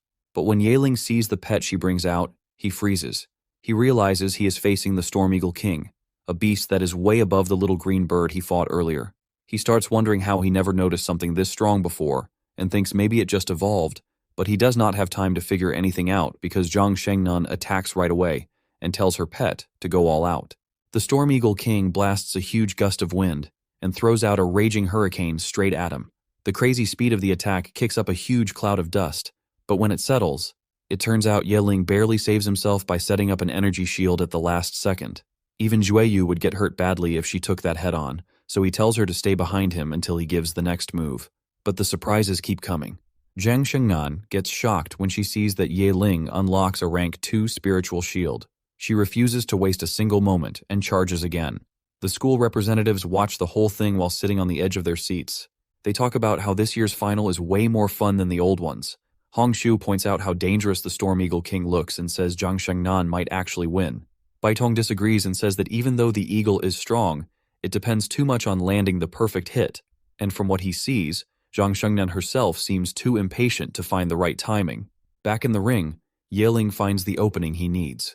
He calls for Xueyu, and she shoots forward through the chaos at top speed. The whole audience freezes as they watch. Zhang Shengnan cannot believe what she is seeing. Thanks to her insane speed, Xueyu dodges the supersonic feather bullets and even slips out of the Storm Eagle King's sight, finally reaching its back. Realizing she has no chance left, Zhang Shengnan accepts that she loses and hands the victory to Yeling. The mayor stands up and claps for Yeling. He explains that Yeling knows he cannot beat Zhang Shengnan in a direct fight, so he purposely keeps the Storm Eagle King busy, while Xueyu sneaks around to hit the master instead. It is risky, but they pull it off perfectly. Even Huo Ling gets impressed and says she never thought the final would end so fast. Watching this only makes her want Yeling in her school even more, and Hongshu and Lufang feel the same way, both saying their academy will be the one to grab him. With that, the second stage of the exam ends, and Yeling takes first place. The crowd gets all excited because it's been many years since someone outside the Big Three won the exam that's big as the Super Bowl, so everyone cheers like crazy. Huo Xian'er walks up to Yeling and congratulates him on winning. Yeling thanks her and asks which academy she plans to join, but she still has no idea and asks him which one he's going to. The mayor starts making an announcement, congratulating Yeling as the winner now that this year's academy assessment is over. Right then, Chen Ji and their teacher walk up to Yeling to congratulate him. According to the teacher, Yeling brings honor to the whole class and even the whole school. Hearing all this praise, Yeling promises to keep working hard. At that moment, the system screen pops up. With the final battle finished, the last 2 missions he has are now done. His XP goes up by 10% as a reward, but that is not the end of it. For taking first place, he also earns a new skill called Rebirth.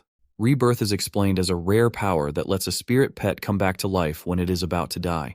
After it comes back, its battle strength returns, but using the skill takes XP from the current level. If the XP is at 0, the skill fails. Even with that, it is still a good ability that could save him at the right moment. There is one big catch though. The cooldown is a full 30 days, and even though the skill is amazing, Yeling is not very excited. He likes the power, but he does not think it fits Xueyu very well. Before he can think about it too long, Chenjur pats his back and tells him to look at the announcement screen. The mayor reveals that all 4 top academies have chosen Yeling as their #1 pick. The crowd bursts with noise. People are shocked when they see Hangshu's academy, Zhuzhui Academy, which is famous for not taking any male students, putting Yeling at the top of their list. Some start thinking the academy finally opens up to guys, but they soon drop that idea. This is an exception made only for Yeling because he outperforms every single contender. Something like this may never happen again. All the applicants begin choosing their schools, even though most of them do not really have many options because they were not handpicked. Meanwhile, Yeling thinks seriously about his choice. This one decision will shape everything later, so he has to pick carefully between the 4 offers. Right then, Lu Feng speaks up to make his academy look better. He promises that if Yeling joins his school, he will get 5% more resources than anywhere else, and also get to enter the secret realm 3 times per year. For most people, this is an amazing deal because entering the secret realm 3 times gives easy access to top-tier items. But the offers do not end there. Baitong jumps in and tells Yeling not to decide too fast. Baitong offers 8% more resources and 5 secret realm entries per year. And then Huo Ling steps forward too, offering 10% more resources along with 5 secret realm dives a year. She also mentions that Huo Xian'er will be studying in the same academy, meaning Yeling and her will be classmates. Both Yeling and Huo Xian'er get embarrassed hearing that, but the competition still is not over. Hongshu steps up and makes the strongest offer of all. She promises 15% more resources and the chance to enter a secret realm every month. On top of that, joining her academy will make Yeling the first and only male student in the whole school. The crowd fills with jealous boys who imagine him surrounded by girls every day. With such offers on the table, Yeling finally chooses Hongshu's Zhu Academy.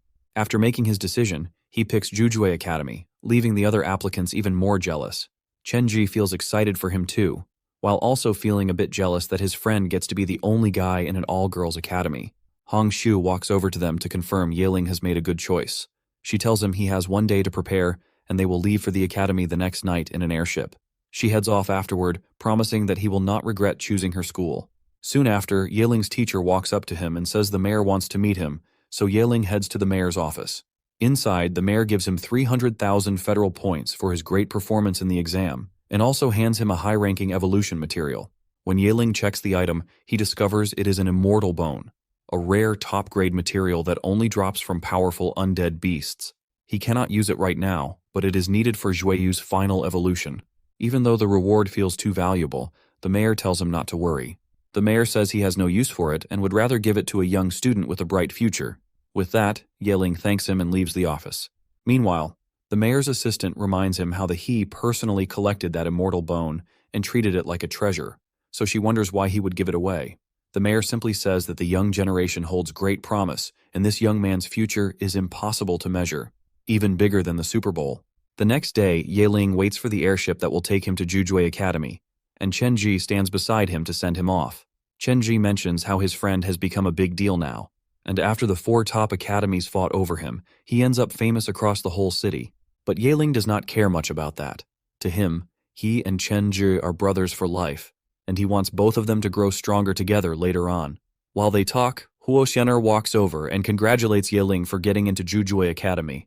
When Chenji sees her coming, he knows it is his cue to disappear, so he quickly leaves them alone. Yeling congratulates Huo Xian'er for getting accepted into Turtle Academy, and she gets shy right away. She knows he does not think too deeply about her, but she still cannot control how she feels. After saying what she came to say, and taking one last look at him for now, Huo Xian'er heads off and tells him not to slack at school, leaving Yeling wondering if she really came all the way here just to say that. Time moves fast, night arrives, and Yeling finally boards the Zhu airship. Inside, the female students stare at him from far away and gossip about the first male student ever allowed into their academy. None of them say anything nice, calling him ugly and dumb. Hongshu tries to give him a warm welcome anyway. She reminds him that their destination is still far away, so he should relax a bit and enjoy the view while they fly. Right then, the airship captain, Li Yuhai, rank 7 level 5, steps in and interrupts. She reports that something is wrong ahead of their route. A group of flying-type monsters blocks their way. They do not know the exact number yet, but each monster seems pretty weak on its own. Scouts continue checking the situation to learn more. To prevent any trouble, Hongshu tells Li Yuhai to prepare for the worst, and the captain starts giving out orders. Li Yuhai tells everyone on board what is happening and instructs all the tamers to head to the elevator cabin and deal with the approaching monsters. All the tamers rush out. While Yeling runs to his station, he bumps into Yunyi, and they head there together. When they reach the cabin, Hongshu is already there, looking straight at the incoming threat. Luckily, the monsters are only low-rank beasts. They are black crows. Rank 1. Nothing too scary. Hongshu decides this is a good chance for the new students to gain battle experience, so she tells Yeling and Yunyi to summon their pets and get ready. Yunyi brings out her frost ice bear, and Yeling calls Shuiyu. When the ice bear sees Shuiyu, it gets mad, thinking she is the enemy, so Yunyi quickly calms him down. The beast clearly still holds a grudge. Yeling looks at the flock and notes that even though they are only rank 1 crows, their numbers make them annoying to handle. Suddenly, the system screen appears. It gives Yeling a time-limited mission: defeat as many black crows as possible within 10 minutes. The reward depends on how many he manages to take down. At that moment, the crows charge at him, and Yeling cannot help thinking about how these silly birds show up on their own to hand him free XP. He sends Shuiyu in, and she shoots forward and takes down crow after crow. Yunyi jumps into the fight too. Together, they crush the enemy group and even make the other students stare in shock at Shuiyu's power and her appearance. But then things get worse. A dark cloud forms in the sky, and a black crow king appears. Hongshu tells everyone to fall back immediately. She explains that the Black Crow King is a rank 2 beast, which is not something beginners can handle. But Yahello has another idea in mind. He wonders if defeating the Black Crow King will give him a much better reward. More importantly, he figures that if he takes out the leader, all the other crows will flee. So he gives Chueyu the order to aim for the Black Crow King, and she rushes toward it. Hongshu is not happy at all with this plan. She scolds Yahello, saying he should not be reckless. In her view, Chueyu cannot handle a rank 2 monster right now. But Yahello tells her not to worry, cause he believes Chueyu can win. She calls it nonsense and decides to take matters into her own hands, bringing out her spirit pet, Fiery Hawk. It turns out the bird is a rank 7, level 1 pet, and everyone on the ship stops talking because none of them have ever seen something that high before, and they start wondering if Hongshu is planning to roast every single black crow at once like some barbecue. The students are shocked, but the black crows are even worse because they already know they can't fight something like that.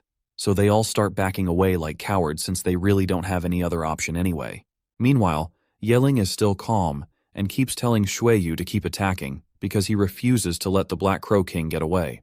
So Chueyu charges the monster again, and Hongshu suddenly notices that Chueyu's attacks have poison in them, and she never thought a zombie pet would have that kind of trick.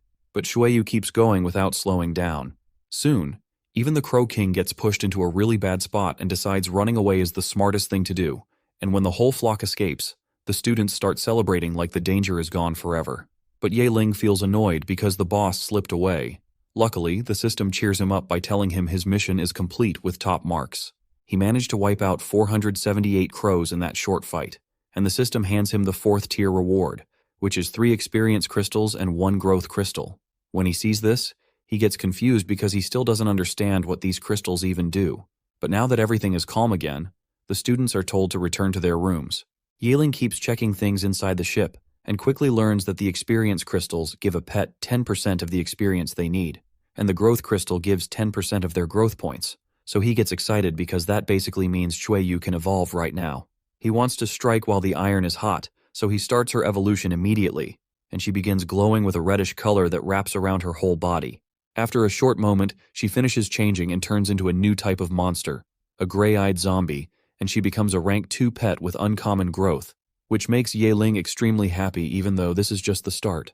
The evolution even gives her 2 new skills, flight so she can stay in the air, and blood manipulation so she can control the blood inside an enemy, although both skills use her stamina fast and get weaker if the target is too strong. But even with that, she still becomes a monster with crazy combat power. Yahello then remembers she has unlimited stamina thanks to him, so he dumps all remaining points into her stamina to make sure she can fly forever if she wants. And to add more sugar to the moment, the system activates a new feature for reaching rank 2, an automatic pickup function, and also hands him a mysterious gift box. A box appears in front of him, and inside he finds a talent card, which lets him copy the talents of his own pets for himself up to 5 times. And he can't believe such a thing even exists because nothing like that has ever appeared in the whole Federation. With this, he immediately plans to copy Chueyu's super speed regeneration and blood fog transformation. But he still has more surprises waiting, so he brings out the spirit pet egg he got for ranking first in the exam, and it looks like it is about to hatch, so he starts making contact with it to help it wake up. Suddenly, a bright light shoots out of the egg, lighting up the whole ship, although everyone else assumes it is just Hongshu's pet acting up again. Inside his room, Yahello discovers his second pet is a phoenix, an epic rank 1, level 9 beast, but after checking, he notices it doesn't have the rebirth through nirvana skill, which could have been a problem. But luckily he already has that skill as a system reward, so he gives it to the phoenix and the bird gains the power instantly. His strength basically doubles on the spot, and he decides to name the phoenix Feng Ju, or Ju for short, and luckily the bird actually likes the name since it can talk too, which makes sense for an epic pet. Soon after all this chaos, the airship finally reaches its destination, and the students enter the city. As the airship lands, the newcomers look around all excited because the city looks way too shiny and crazy. And everyone is full of excitement, especially Yun Yi, who acts like she just drank 10 cups of sugar water and can't calm down. Hongshu decides to show the students the most important spot in the whole place, the school they will be studying in, the Zhu Academy, also known as Vermilion Academy. As they walk into the city, Hongshu tells everyone to just move around slowly and look around so they can get used to the place, and she explains that their rooms will be arranged later. But since Yahello is the first guy to ever attend this academy, the school builds a whole separate mansion just for him to use as his dorm, and he happily accepts this fancy treatment. Out of nowhere, a car speeds into view. The driver was sent by the headmistress to pick up a student named Yeling, but the moment she sees that the student is a guy, she panics inside and starts wondering if Yeling is actually a crossdresser. He ignores this whole strange idea, while Yunyi is having the time of her life laughing. Hongshu explains that Yeling is a special case, and that he is wanted by all 4 top academies, and she talks about how she had to push really hard to get him accepted here with the principal's approval. After hearing that, the driver finally understands what is going on and tells Yeling to get in so she can take him to his dorm. Yeling waves goodbye to Hongshu and Yunyi and heads off. Hongshu tells him to go rest and says she will come later to take him to the headmistress, while Yunyi keeps laughing nonstop. With that, Yeling and the woman drive away. Meanwhile, the news about the new male student spreads super fast. The students start searching up information about him and quickly realize he must be strong to enter a school that only accepts girls. Everyone starts looking forward to the change and gets excited about what is coming next. Even a teacher decides she wants to make this new guy fall in love with her, which is sus as hell. Later, Hongshu brings Yeling to meet the headmistress. The principal turns out to be a curvy woman wearing a mask, and she welcomes her first ever male student. Before anything else, she asks if the rumor about Yunyi unlocking rank 2 skills while still being rank 1 is true, and he confirms it. Then Hongshu asks what class Yeling should enter, and the headmistress decides he should join the Vermilion class, the one made for students with crazy high potential. After this, Hongshu decides to leave so she can prepare things for Yeling's schooling, and he follows her out. As they walk, he asks what the Vermilion class is, and she explains it is an elite class where only excellent students chosen by the Federation get to join. She also says that because he is the first male student, everyone will be watching him closely, but he never runs from pressure anyway. The next day, he goes to his first class, where the other students already whisper about him. Hearing all the murmuring, he knows it will be impossible to stay low-key in this academy. Soon, the teacher Gao Yu arrives, and she handles the daily matters of the Vermilion class. She explains that academic training and matter management are different, and the academic training will be done in groups of 3 or 4. Each group gets 1 counselor, and she starts splitting them up. Yiling ends up grouped with He Shui and Sun Ning, and their counselor turns out to be Hongshu herself. The class is shocked because Hongshu stopped counseling students a long time ago, and now she suddenly jumps back in. No one knows why. Later that night, Yeling meets his group members, who seem friendly, and Hongshu shows up too. As their counselor, she promises to guide them until graduation, but since they are all elite students, she won't be babysitting them too much. They already know the basics of taming, so she decides they should jump straight into training. The groups begin getting some battle practice. He Shui and Sun Ning run around like they are playing soccer, while Yeling stands on the side watching. Then Hongshu walks up to him and reminds him that the academy plans to keep its promise. She hands him a hidden realm card and explains that he can use it once every month to enter a secret realm. Inside the secret realm are very strong beasts that work as great evolution material, and this place also happens to be the fastest way to level up. Because of that, Hongshu tells Yeling to go check it out, and he thanks his teacher for giving him the chance. The realm card gets him fired up for what is ahead, so he decides to go inside right away. He walks into the secret realm hall, the spot where the academy keeps all its realms, and the place is guarded by people who are at least rank 7. He Shui and Sun Ning walk with Yeling to the hall and stare around with envy, wishing they could enter even once, but they know they are not strong enough yet. Yeling keeps going deeper by himself until he runs into a guard, and he asks her how to enter the realm. The guard tells him to cut it out, and wonders why a brand new student is even here, but Yeling shows her the realm card, and she stiffens in surprise. She keeps wondering why the academy is letting a new student enter a realm, but since he has permission, she cannot turn him away. She starts walking him toward the entrance and explains that the school owns many types of realms. Each stone door leads to a different difficulty, and she says beginners should start with the lowest level. She also explains that these realms are not safe at all, and people can run into real danger inside. If someone fails to escape in time, they might be trapped forever and lose their life. But Yeling already knows this and still keeps walking. He decides to enter the second level realm, but the guard warns him that this one is much more dangerous than the first. She also tells him the exploration time lasts 3 days. Standing in front of the gate, Yeling starts doubting himself, wondering if he can handle 3 whole days alone. Right at that moment, the system gives him a mission to explore the second level for an unknown reward. With a task now waiting for him, he stops hesitating and steps into the realm, planning to use the time to push Fengju to rank 2. He marches forward with confidence while the guard stays behind, wondering why young people refuse to value their own lives anymore. Yahello takes his first steps into the realm and instantly gets surrounded by a crowd of monsters. He calls out Xueyu and Fengzhu so the adventure can start, and he tells Fengzhu that this place is made for fast leveling, so they need to work hard and reach rank 2 within 3 days. But Fengzhu hates being bossed around, and she suddenly flies up, acting like leveling up is the easiest thing in the world. She races toward a group of monsters and transforms into her phoenix form, ready to fight. Yahello pauses, thinking her transformation looks way too dramatic, and he warns her that making a scene will bring even more trouble. And just like that, a whole group of wasteland wolves shows up, including their leader. The leader is a rank 2 beast, making this fight pretty tough for their current level. Then the system gives a new mission, telling Fengzhu to win this first battle alone.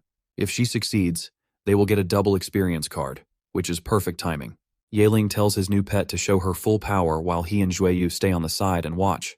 Fengzhu gladly accepts, thinking these wolves are nothing to her, and she dives into the fight while warning her master to stay back. But the wolf leader is no weakling. It uses its fire attribute to send a blast straight at Fengzhu, and the hit causes a huge explosion. When the smoke fades, Fengzhu stands there untouched like some final boss. At that moment, Yahello suddenly remembers her advanced fire immunity talent. Fire cannot hurt her at all, and now the wolf pack is about to face hell, literally. Fengzhu gets fired up, literally, and decides she is done playing around, so she busts out her hellfire skill and blasts green flames straight at the enemies. The move is so strong that one hit wipes out the whole pack, leader included, and the blast even burns the whole area around them, showing how crazy strong that skill is. This ends the fight right away, and Yahello's auto pickup skill starts doing its thing. Now he doesn't need to bend down and dig through bodies like before, and he collects a wild wolf claw, a wild wolf heart, and even a newbie fire crystal. Seeing all this stuff, Yahello praises Fengzhu's power, but she still keeps acting all proud. Yahello doesn't bother arguing, he just stays chill and suggests they leave and look for more monsters. Fengzhu starts complaining about being tired from the fight, but Yahello ignores her and keeps walking. Nobody wants to deal with someone who complains nonstop anyway. Somewhere else, inside the academy mess hall, Hezhu and Sun Ning talk about their rough training, and they try to eat a lot so they can get their strength back before the next training session later that day. The academy really pushes them hard. Sun Ning wonders why Yahello didn't train with them, and Hezhu says he went to a secret realm alone. Everyone gets shocked about this, and some people don't believe it at all since a freshman normally wouldn't be allowed to go into a realm alone. It's a dangerous place, and students can easily get hurt or even die inside, so Yunyi starts wondering why their counselor Hongshu didn't go with him. Meanwhile, in the teacher's lounge, Gao Yu scolds Hongshu and asks why she thought letting a new student enter the realm alone was a good idea. Hongshu stays relaxed, saying she is his instructor and she isn't worried at all, so Gao Yu shouldn't be worried either. Gao Yu takes a breath and asks again why a freshman was allowed inside. This time, Hongshu says Yahello's combat ability is strong enough that a rank 1 realm shouldn't be a problem for him, but she is unaware of the real situation. Gao Yu tells her that Yahello actually chose a rank 2 realm instead, yet Hongshu still acts like nothing can go wrong. Seeing that Hongshu won't change her mind, Gao Yu gives up and decides she has better things to do. She gets ready to leave but reminds Hongshu that she will be the one answering to the headmistress if something unexpected happens. Back inside the realm, Yahello suddenly sneezes and wonders if someone somewhere is thinking about him. Even so, they continue exploring until Xueyu senses some monsters far away. The beasts are too far to see clearly, so Fengzhu has to fly Yahello and Xueyu over there to find out what they are. Fengzhu isn't happy about being ordered around, but she agrees after getting promised good food later, and Yahello agrees to her deal. So all three of them lift off into the sky to check out their next targets. While flying, Yahello feels a strong rush of excitement and enjoys the whole experience of being up in the air. Soon, they reach the place and look down, seeing a fight already happening. A bunch of flame lions is chasing an earth-bending bull. Yahello notes that all these monsters are rank 2, so the smart move is to wait for them to fight each other first and then finish off the ones left standing. Down below, the flame lions try to jump the bull, but the bull uses its earth skill to wrap itself in a stone barrier, blocking the attacks easily. Even this bull is stronger than most humans Yahello has faced so far. Yahello watches the whole thing with interest because this is his first time seeing rank 2 beasts fight up close, and now he realizes this second-level realm is way more dangerous than he expected. But he doesn't have time to waste since they only have 3 days to explore this realm. So he decides to use Xueyu for a sneak attack to end the fight quickly, and she follows his plan without hesitation. She jumps down mid-battle and starts tearing into the flame lions. While that happens, Yaling tells Fengzhu to attack from above. With Jueyu causing chaos on the ground, he wants to wipe out all the monsters before they even understand what is happening, and Fengzhu accepts the plan. Down below, Jueyu uses her new blood manipulation skill to freeze all her targets in place, and leaving them doing the mannequin challenge like it's 2016 again. Apparently, one of the flame lions turns out to be a rank 2 level 5 beast, and because of that, Jueyu's blood control does nothing to it. The lion breaks out of her skill like it's nothing and jumps in to attack. She still manages to take it down, but her whole arm ends up burnt like roasted meat. Luckily, she can grow it back fast, so it doesn't slow her down. Meanwhile, Fengzhu keeps burning everything from the sky where no monster can reach her. The flames hurt them, but they aren't enough to finish them off, so Jueyu has to walk up to each one and land the final hit herself. Watching this, Yaling realizes that if he wants Fengzhu to level up to rank 2, she needs to fight for real too, or else Jueyu will end up doing all the work and taking all the experience. But just like always, Fengzhu hates being told what to do. Back at Xuanwu Academy, students stand around gossiping about Yaling, the guy who joined not long ago and still went into a secret realm alone. To them, this sounds like straight-up kamikaze, so everyone waits to see what happens next. Huo Xian'er and Zhang Shengnan, who just joined the academy too, talk about the whole situation. Hearing the news, Huo Xian'er feels both surprised and worried. She thinks Yaling is getting too strong too fast, and that thought bothers her. Back inside the realm, Yaling explains to his pets how valuable their time is in this place. He doesn't want to waste any of it, so he tells them they will take a short break for Fengzhu and then start hunting again. But Fengzhu is worn out, unlike zombie-like Jueyu, who can walk forever without resting. So she wants to chill for a bit, and Yunyi ends up agreeing. Then something hits Jueyu's senses. She gets tense, and Yaling wants to know what's making her react like that. She says there's something strange out there.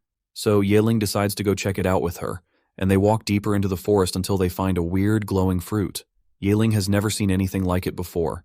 Even the Federation notebook doesn't say anything about a fruit like this, which makes it even rarer. The glow pulls Yaling in like some kind of charm, but that turns out to be a terrible idea. Out of nowhere, Jueyu warns him, and the truth shows itself. The fruit is just bait. A two-headed green python, rank 2 level 8, crawls up from the ground and tries to attack them. The monster charges in right away, and the two of them have to react fast. Yaling complains about how extra this monster is acting, but he knows he'll end up as dinner if he doesn't fight. So he uses his spiritual chain to try and stop the python, but the chain is only rank 2, and the python snaps out of it like it's weak cloth. After that, it goes straight for the finish. Jueyu jumps in front to shield Yaling, but even she can't beat a monster like this alone. Thankfully, Yaling now has another pet that can help, so he calls Fengzhu. She flies in looking annoyed because she can't even rest properly, and her mood goes straight into anger. She throws flames at the python and puts up a barrier around Yaling at the same time. Seeing the barrier, Yaling wonders why she didn't use it earlier, but she doesn't answer and just focuses on punishing the beasts that disturbed her sleep. Then she unleashes hellfire again. This creates a new problem because Yaling wants that glowing fruit, and he tells her not to burn it. She does follow his order and unalives the python, but she still burns up the whole area around it. It honestly doesn't look like she paid much attention. After the fight, Yaling praises her and talks about how they can eat snake meat again, but the real treasure is the fruit, so he walks over and picks it up. His cheat system reveals that it's called the Fruit of the Dead Spirit, made from absorbing spirits of the dead. If monsters eat it, the spirit takes over the body and controls them. It's also a rare evolution item for spirit pets, and a top-grade one at that. This makes our boy very happy, because this fruit is exactly what he needs for Jueyu's next evolution. He feels like this trip into the realm just became totally worth it, and he wants to keep hunting while they still have time. They can only enter this place once every month, so every minute matters, and they need to farm as much as possible. Yaling and his pets spend day 1, 2, and 3 hunting monsters, and running away from little monkeys apparently. Before they even notice it, the 3 days pass fast. By the end of it, Fengzhu reaches rank 2 level 2, and Jueyu reaches rank 2 level 3. Yaling is honestly impressed with how much they managed to level up in such a short time. But now it's time to leave the secret realm, so they head to the exit and return to the real world. Later that same day, Gao Yu goes to see the headmistress and reports what the administrators found. The second stage of the realm is basically a disaster. Huge parts of the forest are burnt from hellfire, the plants are ruined, and everything looks like it needs a full repair team. The headmistress gets shocked when she hears this and wants to know what exactly happened in there. Gao Yu explains that the one responsible is Ye Ling, a soul student who just joined the academy and went into the realm alone. She basically snitches on him without blinking. Kids, this is why nobody likes a snitch. Hearing the name, the headmistress suddenly looks excited. She calls Ye Ling interesting and even laughs a bit. She then tells Gao Yu to close the realm for now and send a team to fix everything. Gao Yu agrees and asks what punishment Ye Ling should get for blowing up half the place. But the headmistress says there will be no punishments at all, because she already made her own plans. Meanwhile, on the academy grounds, all the female students start whispering about Ye Ling. They can't stop talking about how he has become a big deal, especially with his name showing up again and again on the official websites. He is the first male student in the academy's history, and he even got to enter a realm on the same day he enrolled. The news spreads fast, and now everyone is talking about him. Some of them even go on and on about how he looks better in person than in the photos, wondering if they might fall for him. They all need to relax because nobody asked them to start catching feelings. But Ye Ling isn't enjoying any of this attention. All he wants is to live his life quietly, and now he wonders if crowds will form around him every time he goes to a realm. Back in his old school, he was treated like trash at the bottom, so all this attention feels strange for him. Still, that's how character development works. Then the system appears and says that since he explored the realm and came back safely, he finishes a quest and gets his reward. He receives a spirit skill called Eye of Truth, plus 5 spirit crystals and 5 experience crystals. It's a pretty good reward. The Eye of Truth has the same function as Pursuit Vision. It can show any information about a target he locks onto, but it burns about 20 spirit points each second and can't be upgraded. Even though Ye Ling can already learn most things through his system, a skill like this can still be useful. So he tests it by looking at a leaf first and learns everything about it. Then he looks at a girl walking by. The skill instantly shows her name, her rank, her level, her powers, her skills, and even her body measurements. And no, not just her height. Ye Ling gets goofy excited and scurries off, wondering why his system keeps giving him such weird features, while the girl wonders what might be wrong in the head with him. The skill also uses about 5 spirit power every activation, so he decides not to use it too much for now. After that, he goes to look for Hong Shu and finds her wasting time somewhere. When she sees him, she asks how he feels after coming out of the realm, and Ye Ling says he's ready for the next trip, but he also wants to know where the rest of his group is. Hong Shu smiles and says she has a surprise. Turns out, with the headmistress giving the green light, Ye Ling is promoted straight to the 2nd grade. The practical classes in the 2nd grade are tougher and happen more often, so he needs to prepare better equipment. She hands him his admission bonus and gives him the address of the biggest and most famous equipment shop in the Holy City, Tianhui Pavilion. She tells him to buy everything he needs while she handles the promotion paperwork. So Ye Ling heads to Tianhui Pavilion alone and finds a huge, fancy building that looks more like a treasure house than a shop. He goes inside and gets approached by an attendant who asks how she can help. Ye Ling says he wants to sell some materials, and she tells him that the buying section is on the 2nd floor. But then she asks if he is a student of Zhu Academy, and he says yes. The attendant clearly doesn't believe him. As far as she knows, the academy only takes female students, so Ye Ling must be lying. She refuses to help him and tries to push him out, even after he tries to explain. She doesn't listen and tells him to leave. Just then, someone steps in. The person is Shen Mengyao, a 3rd grade student of Zhu Academy. She takes charge of the situation, saying that this pavilion belongs to her family, and she can help Ye Ling personally. She offers to buy his items for a good price, and Ye Ling accepts the offer. He then pulls out a ring, ready to go into business mode again. Our boy pulls out a whole bunch of other materials too, showing off all the items he says he collected from the 2nd level secret realm, and the stash looks crazy.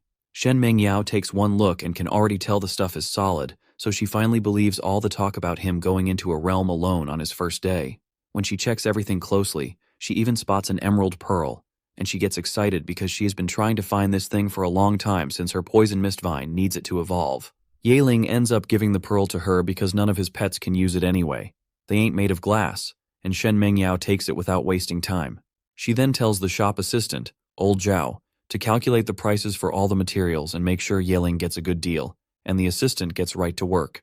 Meanwhile, Ye Ling says he has another request, since he wants to buy some basic equipment and low-grade materials, and Shen Mengyao tells Zhao to handle that too.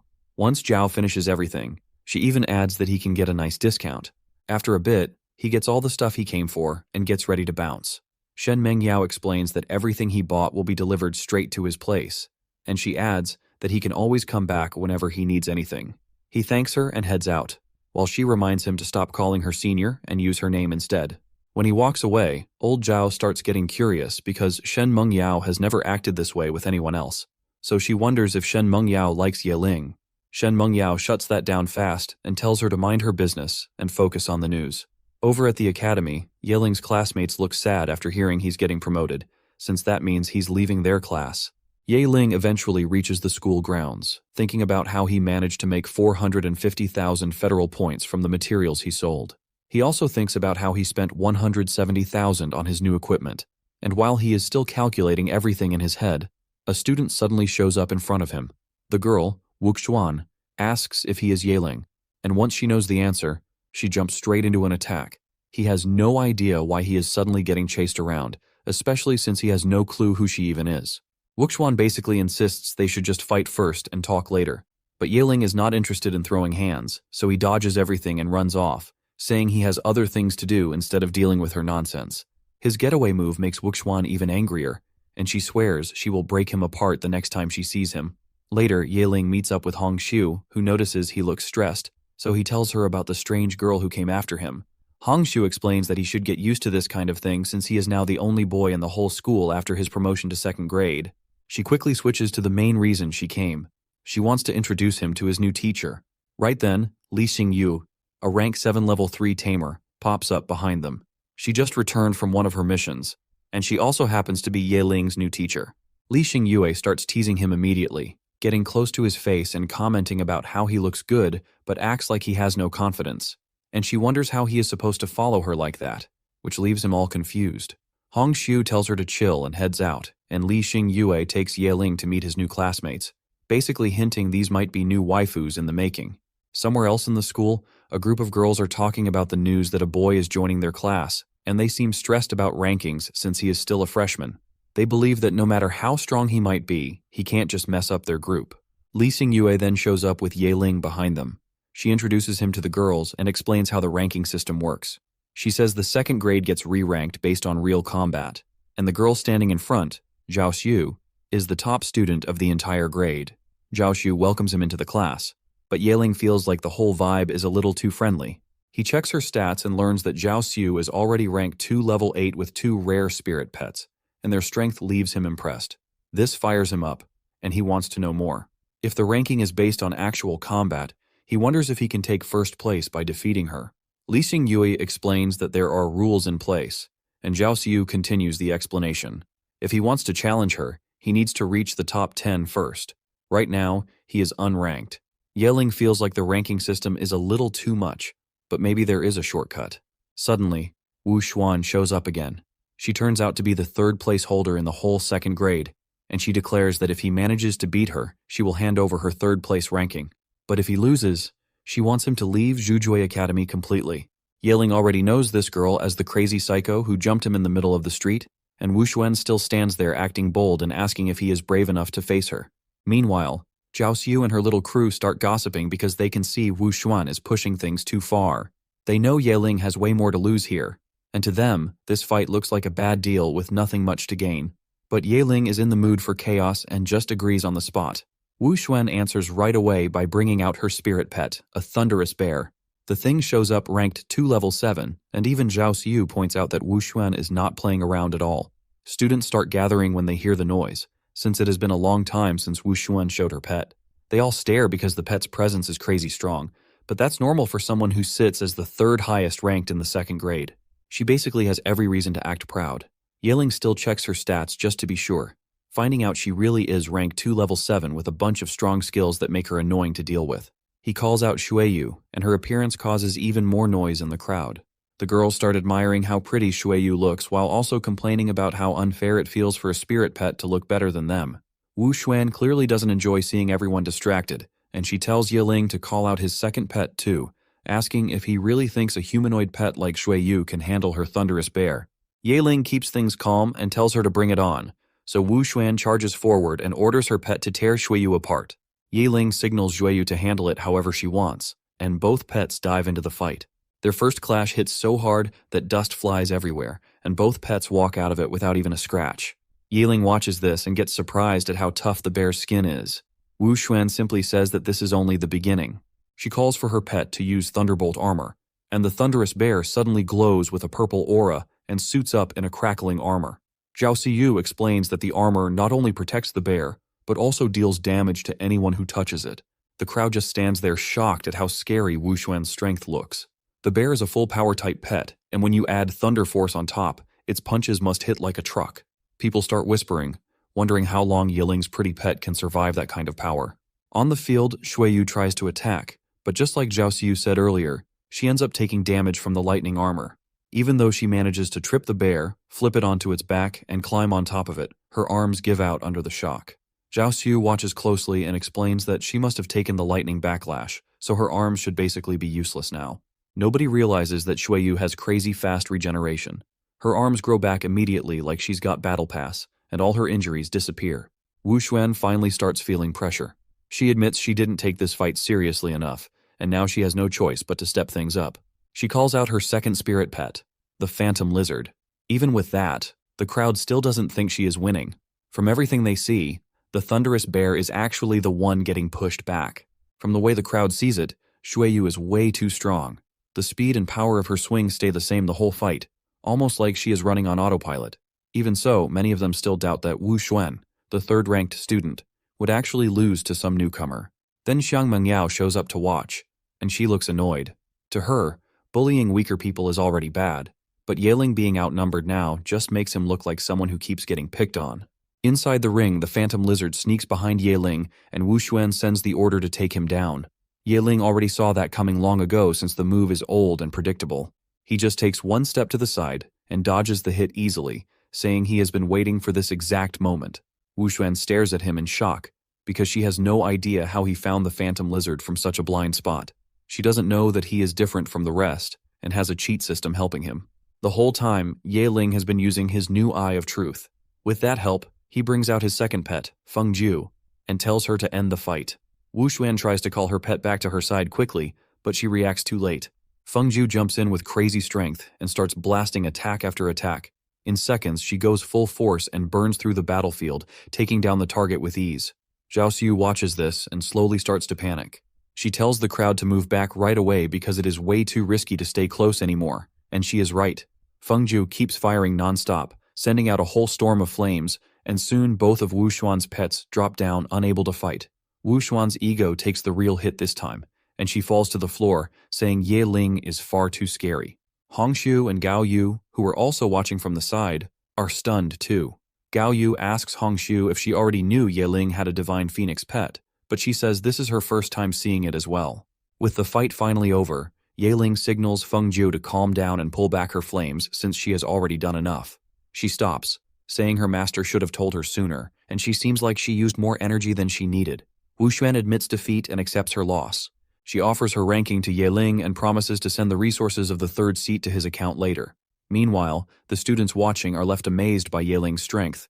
They start treating him like the school's favorite treasure, shocked by how fast he keeps rising and even getting jealous of how easily he levels up. Suddenly, his system flashes in front of him, telling him he has gained a mysterious item as a reward for reaching the third rank of the second grade. Yaling gets excited, but before he can check the item, the entire crowd surrounds him. Everyone bombards him with questions about how he got this strong so fast, and even tries to get his contact info, pushing him into a tight corner. Luckily, Hongshu steps in and saves him from the chaos, calling him over for a talk. He heads to her side, and she asks when he obtained the Divine Phoenix pet. Yaling simply says it is a recent thing since he can't tell her about the cheat system. She then gives him a task. Li Xingyue has received a new mission, so Yaling must go back to his dorm and get ready to leave soon. She says departure is coming quickly. Yaling heads back right away to prepare. Later at his dorm, Yaling finally gets a moment of peace, so he decides it is the perfect time to check the mysterious item. He finds out he has received crystallized phoenix blood. The system explains that the essence of the divine phoenix carries a phoenix's power. Holding it can protect him from cold and keep his mind sharp. If he chooses to use the phoenix blood, he can summon the divine phoenix, a rank 9 level 10 beast. The crystal can also unlock some of the phoenix's skills and keep the summon around for 5 whole minutes. That is enough time to handle any serious trouble he runs into, but that's still only part of what it can do. The crystal can be used 3 times, and after that, it will vanish. Yaling is amazed by how powerful the item is, even though it is limited to 3 uses. Just then, he receives a deposit from Wuan and understands she is serious about accepting the bet's outcome. He plans to settle things with her later, but for now it is late, and he needs to head out for his first mission. He arrives at the meeting spot and sees Zhao Siyu and her crew already waiting.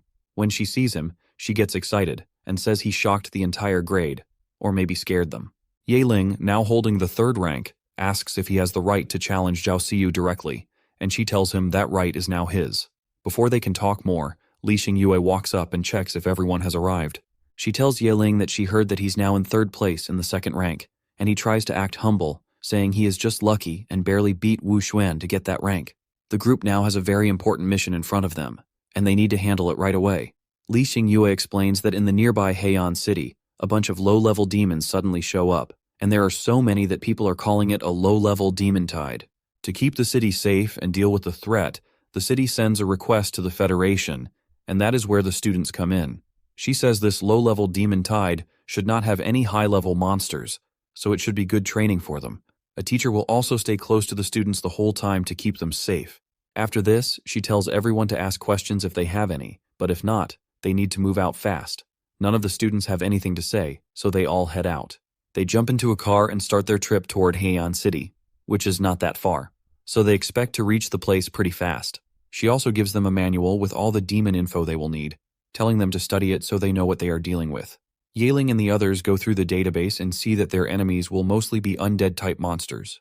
Time moves on, day slowly turns into night, and the team finally reaches Heian City. But right when they arrive, they see the city barrier completely surrounded by undead. Something is clearly wrong. For something called a low-level demon tide, the number of monsters is way too high. Zhao Siyu also notices some mid-level monsters mixing in with the horde, which makes Li Xingyue uneasy. She starts thinking maybe the intel was wrong, or maybe the situation changed before they got here.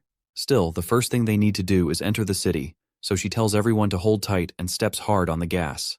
She drives straight into the monster crowd, running them over with the car.